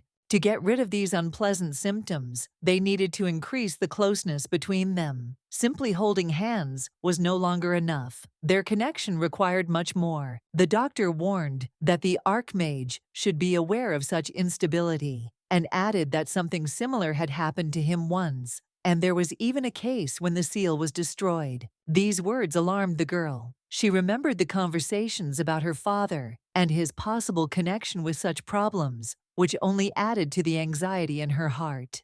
The doctor began to recall the name of the family that had faced the same problems and named the county of Vatra. This made her even more afraid. What she heard scared the heroine greatly. She knew what terrible consequences there were for her family when such things happened to them. His Majesty declared that the conversation on this topic was over. Then he inquired what the doctor planned to do in the near future, expecting a quick answer from him. Everything was said with the same coldness that always accompanies his voice. He looked at the doctor with a cold, almost threatening expression, making it clear that he must leave the room immediately. No explanation, just a clear hint that he had to leave. A little confused, the guy quickly said that he really had urgent matters to attend to and hurried out of the room. He was clearly worried and had no time to waste. The situation required immediate action. He was in such a hurry that he didn't even have time to close the door behind him. When it was left ajar, he shouted that he had important urgent business to attend to and slipped away, as if pursued by some invisible threat. Everything that was happening was so unexpected that they didn't even have time to think about possible side effects. The situation was getting heated, and most likely it was necessary to increase the closeness between them to ensure the desired results. The girl couldn't believe what was happening. Events were happening that she couldn't even imagine. Her brother and son would be arriving soon, and she had to urgently get permission from the Duke. Otherwise, everything could collapse. Deciding to act without delay, she addressed His Majesty with a request. Her voice was firm, despite her inner turmoil. She understood that this moment could be decisive for her further steps. Last time at the Duke's suggestion, she was already going to invite her friend to the duchy. This issue was important to her, and she hoped that now her request would be heard, and the Duke would not refuse her. The Duke looked at her with interest, but did not say a word. His silence only increased her tension. She waited for his reaction, afraid that he might refuse, as often happens. A minute later, his face was very close to hers, and he finally said that she could invite as many friends as she wanted. It was an unexpected but encouraging decision that immediately softened the atmosphere. The girl, feeling that she had a chance, involuntarily pulled her little finger. It was something like a symbol of her determination, and perhaps some crazy hope that her request would be fulfilled. She looked at him with tension and asked him to swear on his little finger that none of her guests would be expelled from the castle. It was almost a childish request, but at that moment, it seemed extremely important. The Duke did not think long. He swore without hesitation to keep his promise without thinking, since he himself did not consider this moment to have any special significance. She exhaled with relief, feeling the tension leave.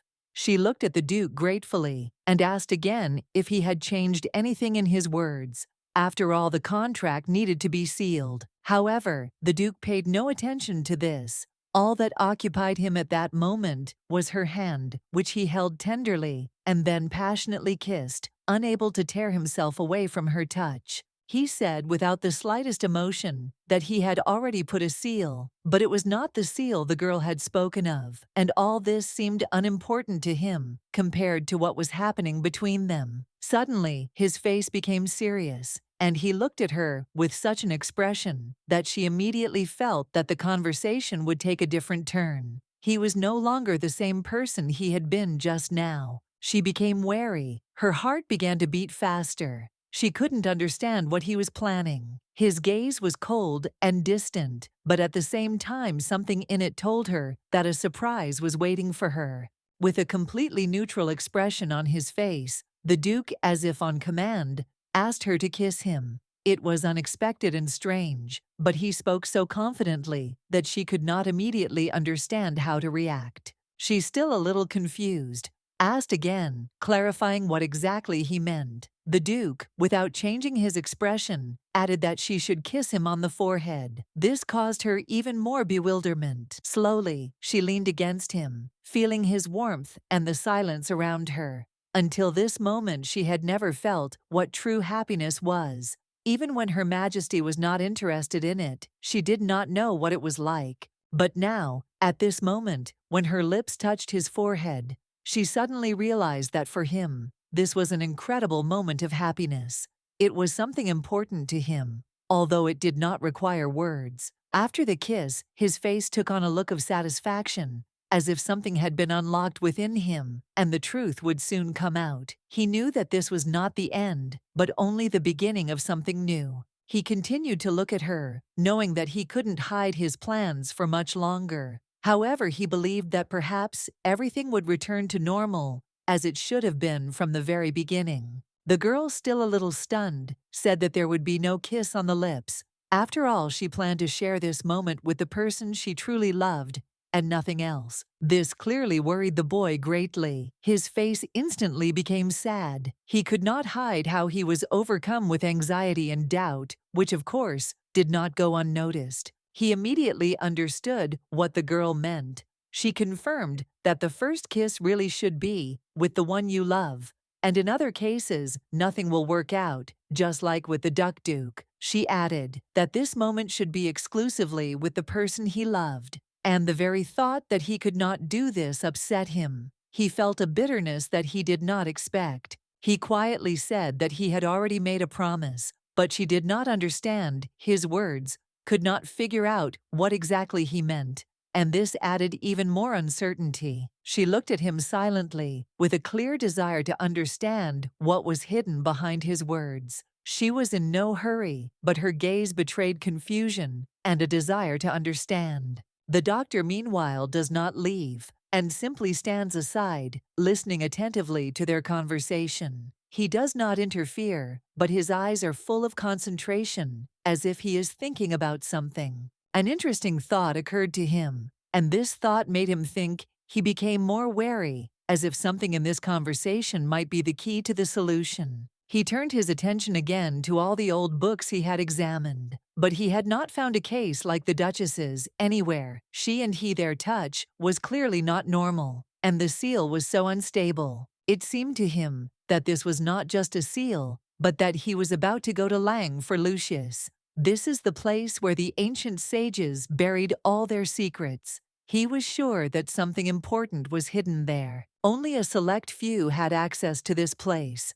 Lang was full of knowledge about anthropes and ancient magic, and perhaps he could unlock some secrets. He felt there might be something valuable there for him. His thoughts were in disarray. He didn't know what to do. There was no clear information yet, but at least he had started to form a plan. It was a vague beginning, but a start. However, the Duke's obsession grew stronger. All his energy was directed towards Astel, and it began to threaten everyone around him. His interest in her became more and more obvious and disturbing. Herzen's doctor could not say for sure whether it was medicine or poison. He was at a loss because the consequences could be completely unpredictable. The only hope was intuition. Meanwhile, the heroine continued her business in Delma village, the central part of the duchy's trading district. It was her usual route, but today it was important to carry out the distribution of the balm. Today's visit was to deliver another batch of balm. It was her responsibility, and she had to do it as accurately as possible. Time was running out, and everything had to be completed. Besides, she hadn't been able to find an appraiser for the artifacts, and this was her chance. Perhaps she would meet him again while the Duke was away. She still had to complete her task. But doubts tormented her soul. She could not get rid of the thought that Aeneas could be the Grey Cardinal. This feeling did not leave her, despite all attempts to distract herself. Her anxiety had been growing since she had seen his behavior yesterday. It had seemed strange, suspicious, and it had been bothering her. As events unfolded in Europe, he had quickly intervened. All the Duke's actions were now directed exclusively towards the press. The rest no longer mattered to the county. He concentrated only on this, and all his efforts were reduced to one. A storm raged in her heart. She wanted to believe the Duke, but doubts did not leave her. Could she trust him? She did not know. At some point, she was interrupted by other people who were happy to see her. People asked her with interest how the lady was doing. They tried to find out her opinion and listened to her stories, as if expecting something important. She felt like the center of attention. The gentleman also added that after treatment from Mrs. Astel, they no longer experience any pain. She handed them a flyer with a new medicine that promised hair growth. Rumors about it were circulating among the locals. One of the buyers said that this potion would be perfect for trianthropes. He was delighted with its effects. The girl sold batches, despite the fact that she herself was completely exhausted from work. At the end of the day, she bought herself some chocolate at her favorite store. It was a small gift to herself for all the hard work and effort she had put into her business. She felt she deserved this little joy. Suddenly, in the midst of the noisy marketplace, she noticed him. Her gaze met his, and he finally paid attention to her. Silently, he looked in her direction, and this was an unexpected moment for her. She stood there, at a loss, not knowing what to do. There was a commotion all around, and her attention was completely focused on this moment. Everything that was happening seemed incredible to her. The girls around were delighted, their glances darting between him and themselves. Each of them was sure that it was her glance that he noticed, but the Duke spoke only to her. He asked her why she was still there and what she intended to do next. His question was calm, but with an underlying meaning. The girl felt that this moment was not an accident. After thinking for a moment, she replied that she stayed to earn money. That was her only goal at that moment, but there was a slight confusion in her voice. The Duke was silent for a while, and she could not resist asking him why he was still here, since Aeneas had promised that he would leave for the capital today. He explained that he didn't want his guests to distribute leaflets, so he decided to come here himself. After these words, he gently kissed her forehead, leaving the girl perplexed. The girls around him became even more delighted. It was a great event for them to see His Majesty addressing one of the common people so personally and closely. He said that when he returned, he would like to know all the details. His voice was confident, but there was a hint of curiosity in it. He seemed focused on this moment. Steele was confused, and her words came out with difficulty. She asked him to return safely, hoping that his words would not remain empty and that he would actually come back. She handed him his favorite chocolate, adding that when he returned, he should definitely bring something tasty. This was her request, which she said with a slight smile. Foreign was very surprised by her gesture. It was not just a gift, but a sign of attention. He thanked her, promising that as soon as he returned, he would definitely fulfill her request. As he was about to mount his horse and leave, one of those around him added that he would also buy some chocolate, as if confirming her request and hinting at some small surprise. The main character hoped that His Majesty would just buy her chocolate. She did not expect that her visit would lead to something more, but as it turned out, her expectations were far from simple. Suddenly, she felt a strange excitement. Her heart began to beat again with a rapid and unstable rhythm. She realized that it could be magic, like in those moments when her heart beat in anxiety before. Perhaps the Duke really is hiding his role as the power broker, and that's why his seals are unstable. Every time they part, her heart starts to ache. He looks like a typical, handsome villain, perfect for the role of the power broker. Although she didn't want to suspect him, something about his face still made her doubt he was too handsome. And that was dangerous because he could hide not only his appearance, but also his hidden intentions. Already on the way home, the girl felt a gaze that seemed to be directed specifically at her. This gaze was so persistent and strange that she felt anxious but could not understand where it came from. She glanced around the crowd but saw nothing suspicious. Suddenly, the feeling disappeared, as if her intuition had failed her, but the feeling of uneasiness remained. The main character headed to her favorite store again. Her thoughts were only about the chocolate cake that she had long wanted to try, but as usual, her path was not so simple. When she entered the store, another man came in with her. He asked her to wrap up the chocolate to take away. It was Mr. Violet, a man with a special presence, who attracted the heroine's attention with his unusual behavior. He chose a chocolate with an alcoholic filling, and asked to have it wrapped for himself. Behind him was a beautiful bouquet of flowers, which he seemed to be preparing to give to someone special. There seemed to be magic between them, elusive and strange. The main character felt it, as if something invisible connected her to this man. Everything was happening too fast, and she did not have enough time to think. She added, however, that she would take the chocolate cake. The man nodded briefly in response, and with that strange exchange of glances, they parted, but the feeling of magic still remained in the air. She left the store, and just a minute later she saw a guy with a bouquet of flowers, who was also leaving the store. He was hesitant to give the bouquet, because he felt he was not worthy of the girl he wanted to give it to. Because of this feeling of despair, the man lost his balance and fell. He was sure that he had no chance, and his inner world was collapsing right before the eyes of passers-by, especially in front of this girl. Some jewelry started falling out of his pockets. The main character noticed this and hurried to pick it up because it was important, and her curiosity got the better of her. She couldn't ignore such details. When she looked closely at these objects, she realized that they were not just decorations, but artifacts filled with hidden meaning. She felt that these things had some special meaning, but she could not figure out what it was.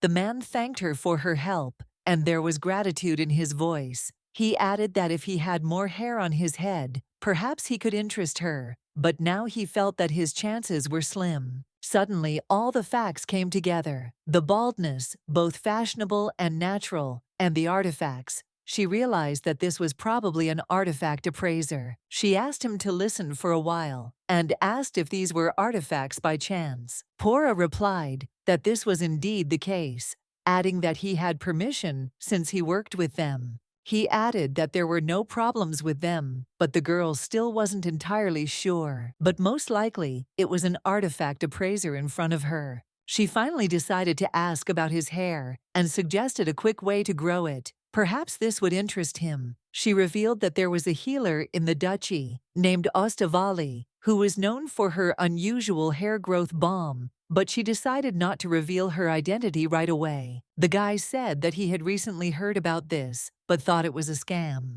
Most likely, it really was an artifact appraiser. Even Cassian couldn't find him. The main character added that if he was interested, he could contact the duchy and find Estelle there. She will give him samples, and after that he will be able to try them. The lady added that the quantity of the product is limited, so it should be picked up as soon as possible. The next day, a raccoon-like Terrianthrope came to Mrs. Astel to evaluate the artifacts. The maid asked what she should do. After thinking for a long time, Astel said that he could be invited to her room. He was confused because yesterday he said that he would leave everything, but the girl decided not to answer. She handed him a sample and told him to use it. The guy thought that they were trying to trick him after all. After applying a little hair conditioner to his head, he immediately acquired a great head of hair. His delight knew no bounds. He considered this a real revolution in hair care, something that even the Empire's magic could not do. He said he was ready to prepare the money, so he asked for as much of this fund as possible. But the girl said that instead of money, she wanted something else, and the guy didn't know what the lady was going to ask from a raccoon like him.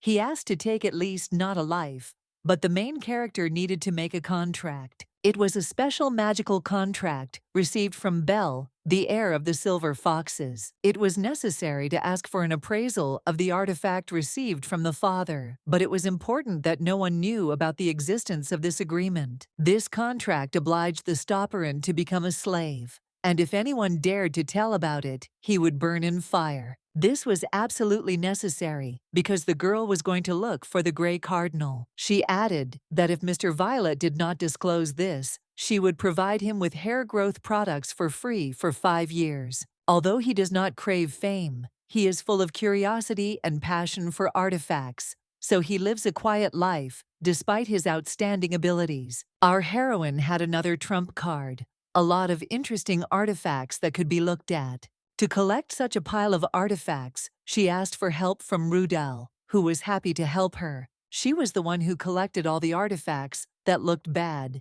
He said it was nothing special. The appraiser's answer upset the girl a little, because Rudal had worked hard to prepare all these artifacts. She laid out almost everything, and it didn't work. Suddenly, an interesting book appeared on the guy's review. It was this artifact that seemed very attractive to him. But it was not an artifact, but a girl's diary. And he was surprised because it didn't seem that way. He added that it was this diary that contained a very powerful force. After thinking for a bit, the guy said that he wanted to make a deal. The appraiser took the artifact in his hands and carefully examined it from every side because at first glance, he felt dark energy. Ostal asked how long the assessment would take. He replied that it would take about an hour. The girl asked if it was possible to make an assessment right now, but he answered that it was impossible because the master hides his tools. The lady did not understand why, because he usually does not do this. He said he would first go to his workshop and make an assessment there. It should take him less than a week. They shook hands and went their separate ways. As they passed the maids, they lined up and respectfully escorted her to the exit. Now another question was troubling our girl. Namely, was that swordsman hooked on that fishing rod? He was probably informed that the artifact itself had disappeared. She stood waiting, hoping that her plan would work. The chances were pretty high. The maids noticed that someone was constantly watching them. They began to whisper among themselves, and even Sally and Jenny felt it. This started happening recently, and the main character was confused. Suddenly, she saw someone's gaze through the door, but she didn't know who it was. He appeared coming out from behind the column. She saw the knight. Just when she was about to catch the swordsman, this knight appeared. Perhaps he appeared in person. The unknown person said that he was pleased to meet her. He was much taller than her. His name was Ritter, and he introduced himself, adding that the knight had entrusted him with escorting our heroine. What she heard surprised the girl. Most likely the Duke ordered it. She stuttered awkwardly and realized that it was not the same swordsman. The knight added that he would be accompanying Lady Astal during this week. He also said that he can be relied upon because he has been helping the Duke for 5 years, and 20 years ago he was recruited to fight monsters in the war. It is also very famous among the people as the sword of justice for criminals. His role is to find and fix problems inside and outside the duchy. While on guard, he has caught many criminals and solved many problems. Although he doesn't carry a poster with his name on it, he is very well known, even if you just look at him. But still, the guy was worried because His Highness the Duke ordered him to keep an eye on Astal somehow with himself. Besides, if his black soul plans something, then the Duke will have no choice but to treat him like a monster. He warned the boy again and told him that he needed to be very careful. The knight understood that the Duke's words were completely serious, and that this meant that if he did wrong, he would be punished as a monster. In the duchy, monsters were mostly castrated, so the boy was even more afraid of such a fate. Astal asked if it was true that the knight had spent 20 years in this castle, but the boy asked to be called by his name, Ritter. The girl decided to shake the guy's hand and said that they would most likely get along very well, while the knight was afraid to even touch her, because if His Highness found out about this, he would end up in the same room with the griffin. He accompanied the lady everywhere as she walked around the duchy court. Meanwhile, she said that as soon as she saw him, she immediately thought he was handsome, adding that she thought he was even more handsome when he walked next to her, like that. The young man got nervous and said that he was not attractive at all, but the lady replied that he was very handsome, respectable, and honest, just perfect for her type. Ritter understood why he was sent here, because he was the only one who didn't despise Mrs. Astal, and the others were just pretending. He thought she would be afraid of him, but she looked beautiful. He was worried about his fate, because he knew that if he had dirty thoughts about the lady, he would immediately receive punishment from the Duke. He had to be on guard. Meanwhile, the lady provoked him even more, offering to have tea together. At that moment, he immediately refused. It seems that the guy's sense of guilt has increased greatly. Through manipulation, the girl was still able to invite him to tea, and he agreed. The lady smiled and said that it was time for them to have tea together. Along with the tea, they served a lot of different sweets. The strawberry black tea seemed very tasty to the guy. While Astel was happily drinking tea, the guy could hardly sit still. He agreed with everything the girls said, but in fact, he was very worried about his fate. At one point, the lady asked the guy why he was shaking so much. He couldn't say that he was afraid of the Duke and what he would do to him if the boy behaved badly. He shared his thoughts that he couldn't just sit back and enjoy dessert and tea because knights didn't do that. She left, noticing how he was choosing his words for the conversation, not understanding why a guy with such a reputation was saying such things. She asked him if he was comfortable with her, and he became nervous, saying that it wasn't that. At one point, he dropped his cup of tea. It seemed like everything was falling out of the guy's hands. He was very worried, but nothing terrible happened because the maids immediately came and cleaned up the broken cup. She decided to ask something else. She asked if there would be cream at the upcoming fencing competition. The knight did not understand what she was getting at, so he listened carefully with caution. She said that if there were any changes among the knights, or if anyone showed any strange signs, she would like to know about it. She also asked him what he usually did to lighten the mood. He said he punished monsters or caught horrible criminals. He told how he caught a gang of robbers and swindlers, which gave the girl an interesting idea. And it seemed that if he caught thieves, he must have a lot of information about the North, and if he ended up on her side, he would undoubtedly help her. He had a piercing gaze after the girl offered to tell him about the changes among the knights. The main character thought it was a mistake to ask him about this because he might start to suspect her. But the guy thought that the girl was asking him about it because of problems like doping, after which she realized that he didn't suspect anything. Although the lady understood that it had nothing to do with doping, she still confirmed the guy's version. The knight promised that he would watch everyone, and if he noticed anything strange, he would immediately report it. The main character was very happy about this because she almost succeeded. She took the guy by the hand and said that she was very grateful to him, but he said that such thanks were not necessary. It is clear that the guy was only worried about himself because His Highness would incinerate anyone who interfered with him, no matter if it was a person or a monster. The guy stood up from his seat and promised to find out everything as quickly as possible for the girl. Meanwhile, Duke Aeneas visited the capital straight to the imperial palace. His lordship was very glad to see the Duke. He was also cool and said that he was also glad to see him. The old man asked if anything special or unusual had happened, but Aeneas replied that everything was fine with him. The emperor said that he had adopted a girl. Aeneas didn't yet understand what they were talking about. The real princess of the empire did not even live to see her 5th birthday.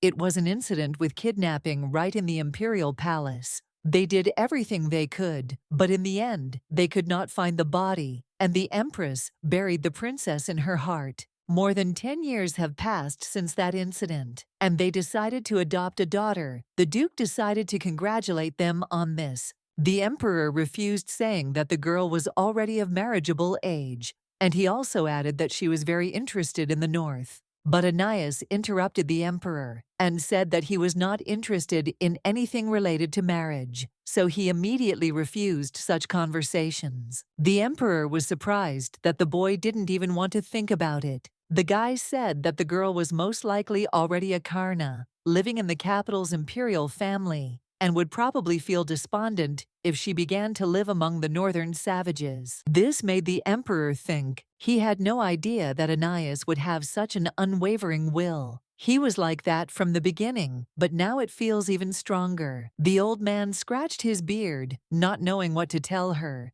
He assumed that there was someone he already liked. He also asked if Hertz had any plans, since they had to meet in a day. The guy said he was planning to buy a chocolate shop. That surprised him. He didn't look like the kind of person who eats chocolate. Their conversation was interrupted by the butler, who told them that Juliana was waiting for him at the palace. The Duke said goodbye, and the Emperor wanted to talk face to face again at the next meeting. Initially, he wanted Anais to have tea with the princess, but judging by his stubbornness, forced meetings will not work. The assistant reported to the emperor that the northern Tarian tropes were growing in strength. He added that even if they were made of monsters, their growing power would pose a threat to the empire. His lordship asked what the advisor proposed. He suggested conducting marriage negotiations. The emperor asked again whether the boy wanted to see the duke as his son-in-law. He added that marriage negotiations are a very good tool, and they need to implement it as soon as possible. There are more and more people in the empire who are heading north, and the number of those who are heading there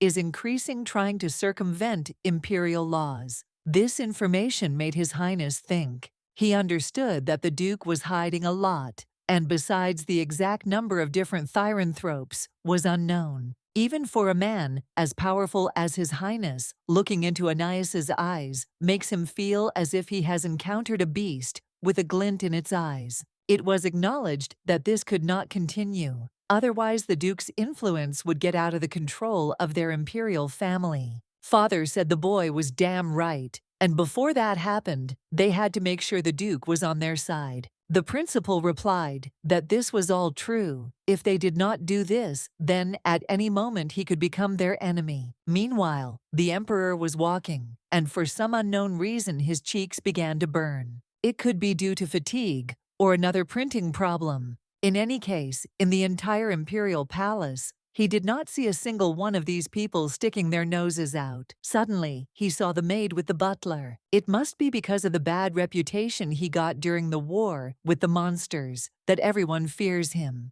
Looking at himself, he increasingly realized that he was similar to people. The sweetest thing about eco-fests in the capital is the chocolate mood. It was the leader in chocolate sales. It is so famous that people go there instead of salons. Even today, debuting ladies gather there, and the biggest problem for such young ladies is the escort nights themselves. It seemed that the girls were discussing Cassian among themselves. They did not know whether he had a lover because he was the flower of the entire capital and a public treasure. They were just crazy about this guy. While gossiping among themselves, one of the ladies said that he was a treasure to society and always behaved very gently with girls. The ladies also discussed the recently published issue of Knights and Ladies magazine. It featured an exclusive anonymous interview with a woman who told of an unforgettable night with Cassian. The ladies were either crazy about him. One of them said the guy was simply amazing. They literally idolized him, worshipping his looks and constantly repeating how amazing he was. The girls even blushed from strong emotions and different imaginations. The next gossip was that the Duke had arrived in the capital. They also know that he most likely came here to get engaged to the princess. She grew up and was born into the Kant family. The new princess became the daughter of the imperial family. She pretended to be a princess from a village girl in one day. At first, everyone despised her and called her a country bumpkin with a vicunto. But now that everyone had seen her during her debut, no one dared to treat her with contempt anymore. She looked simply incredible. She was so beautiful that it seemed like flowers were falling around her wherever she went. Her every move sparkled. A princess with such dignity and beauty is a strong, beautiful duchess. She is a very good match. The girls began to dream again and say that the young princess would again get the best of everything. Suddenly, one of them became deeply thoughtful. She was shocked. It seemed she saw the Duke. They even stopped eating and listened, turning towards His Majesty. It was him. He was so handsome and incredible that the girls caught their breath. They gasped in unison when they saw him. It was indeed the Duke. They were not at all puzzled by what he was doing there, but he said that he had come here to sign a contract to purchase the cafe. The owner of this establishment was shocked by such a statement because she had no intention of selling this place. She immediately took out the papers, and he said that the buyer's name should be written down to Master Evan. This is the name of his assistant. The former owner of the chocolate shop suggested that he try something. From the taste of the sweet product, he realized that his beloved liked it. Even though he doesn't like sweets, it's still not bad if Steele likes it. He thanked the girl and said that he was returning to the north and she would go with him. He also added that on the day of departure, it would be better if the lady prepared chocolate.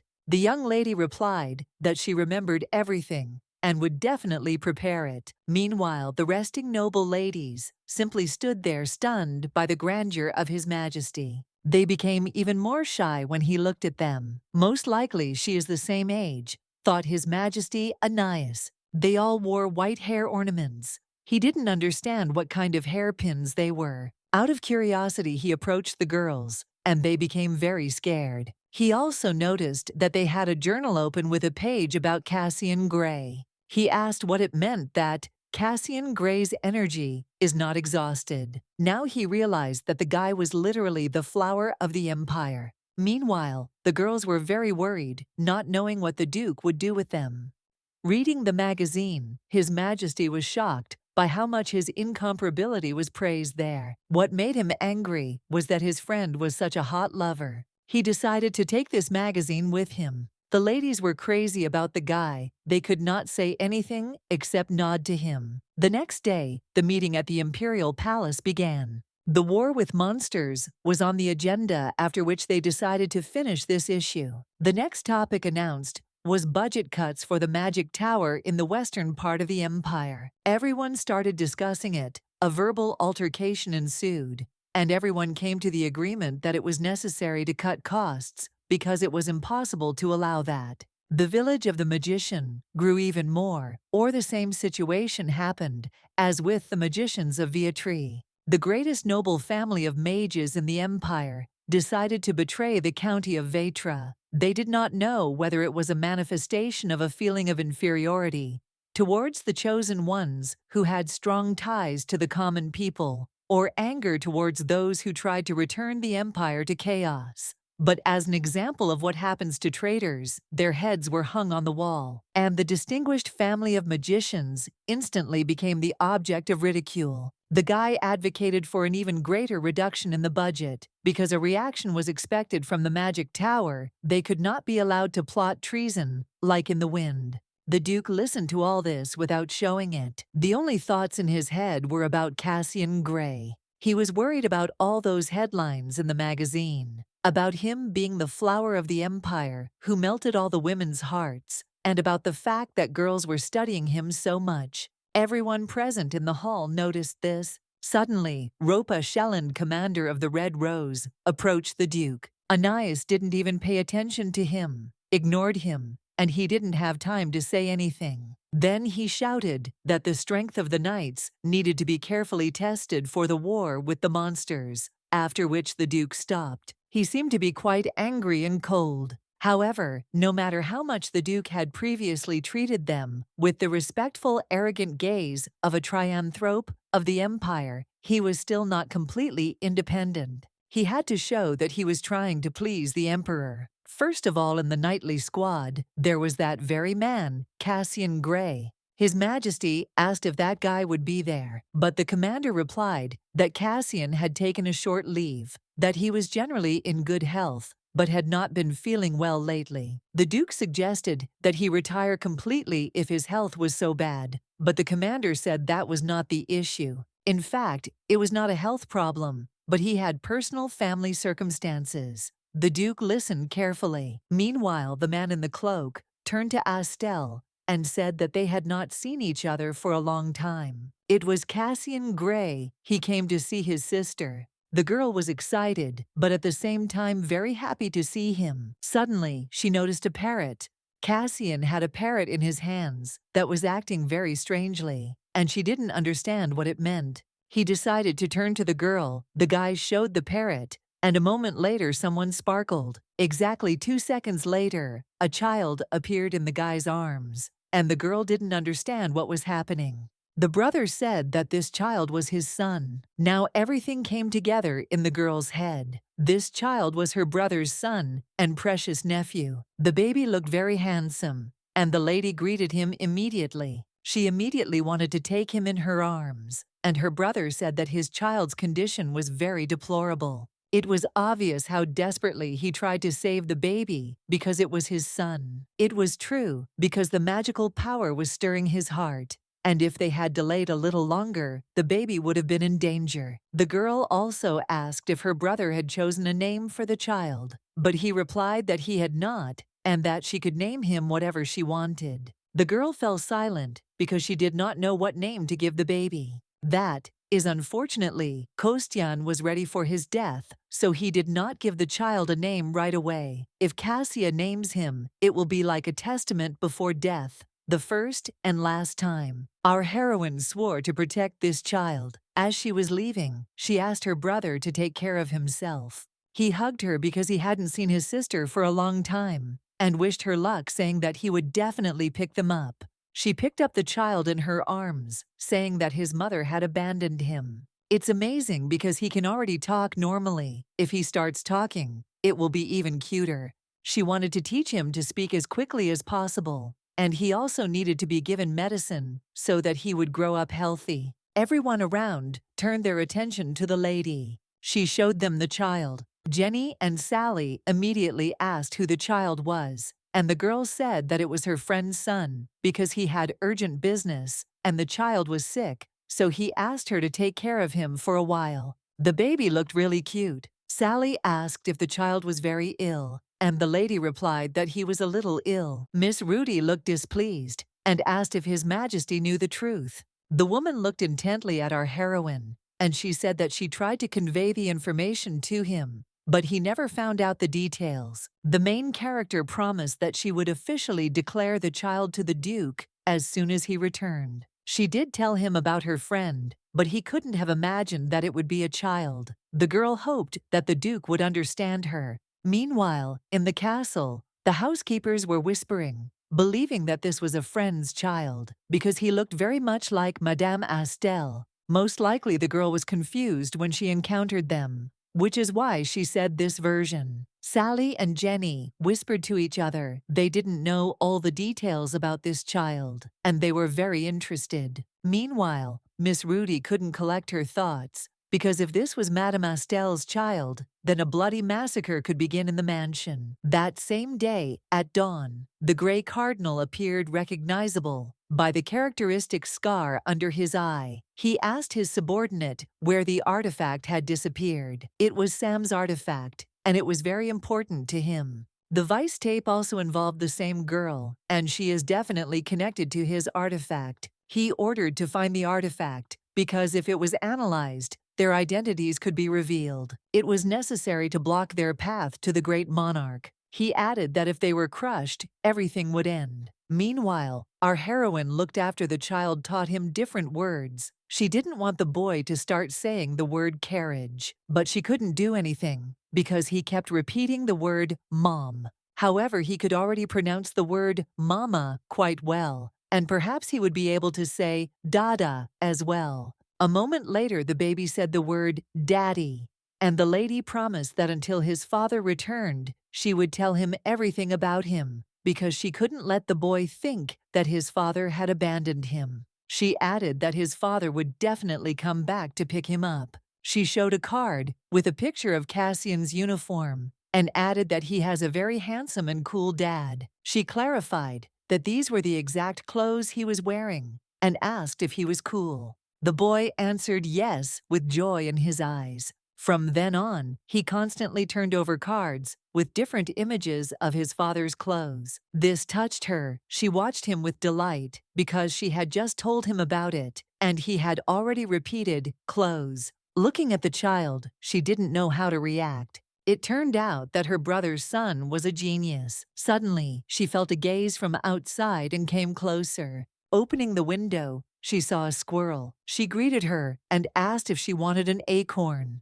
But before she could say a word, the squirrel disappeared. Perhaps it was a Tarian trope, the main character thought. Still, it didn't matter, because she had a more important task, to look after the child. Meanwhile, Miss Rudell was talking to the knight, who replied that he had asked about her son several times, and the girl said that it was not her son at all. The senior housewife calmed down. At this time, one of the maids picked up the squirrel, and it seemed that she wanted to say something. She looked very unwell, The girl said that the squirrel told her how the child called Astel Mom, which shocked everyone in the room. The main character felt that the atmosphere in the duchy had become strange these days. Everyone was acting restless. Their looks seemed to want to say something, but no one came near her. Perhaps it just seemed that way to her. But in the meantime, Mr. Ricardo asked who this child was. The baby in Astel's arms immediately greeted the old man. He looked very active, and it was necessary to develop a potion in case he got tired.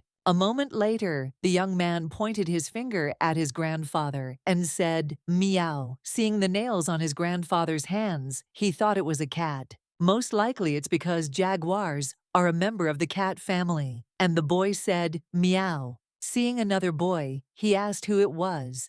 And she was surprised because the child knew about cats but knew nothing about foxes. Sally and Jenny brought tea and snacks. Whispering among themselves, they agreed that the boy looked very much like Madame Astel. This seemed strange. It might be because he is her nephew, but in the Empire this hair and eye color is quite common. But still, he looks more like his brother than her. The boy kept calling the girl Mom, and as soon as she said that, it was not so. He immediately started to act up.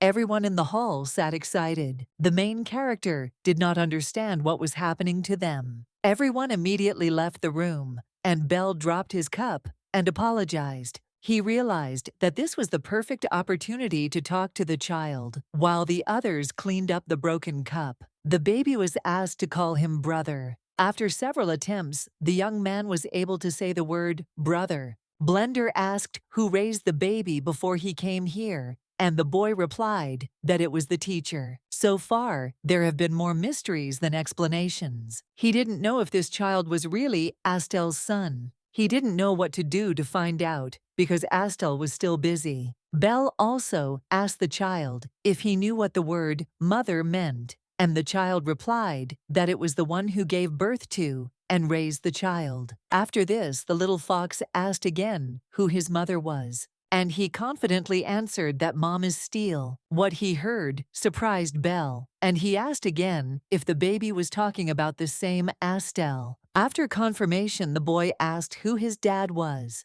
and he sadly replied that his dad was gone. He added that he abandoned him. In that case, this child was the son of the one who left him, and the father abandoned them. The young man thought he was a scoundrel, after which she came up to them and asked if they were having fun. What he heard confused the boy greatly, and he asked if it was really impossible to be kind in this world, which left the girl confused. She asked him what he was talking about, but the young man did not answer. Meanwhile, the Duke was reading a letter addressed to him. It was from a friend of Madame Astel Retro. He had arrived in the duchy. He regrets and reports that some details are still there, but to get more detailed information, he asked to come back and see for himself. His Majesty immediately thought that Estelle had spoken of her intentions to invite a friend into the hall, and it seemed that this was that very friend. It wasn't Cassian who was away due to family reasons, and it must have been just Astel's friend, but he still felt a strange feeling inside. He knew it was time to return to the duchy.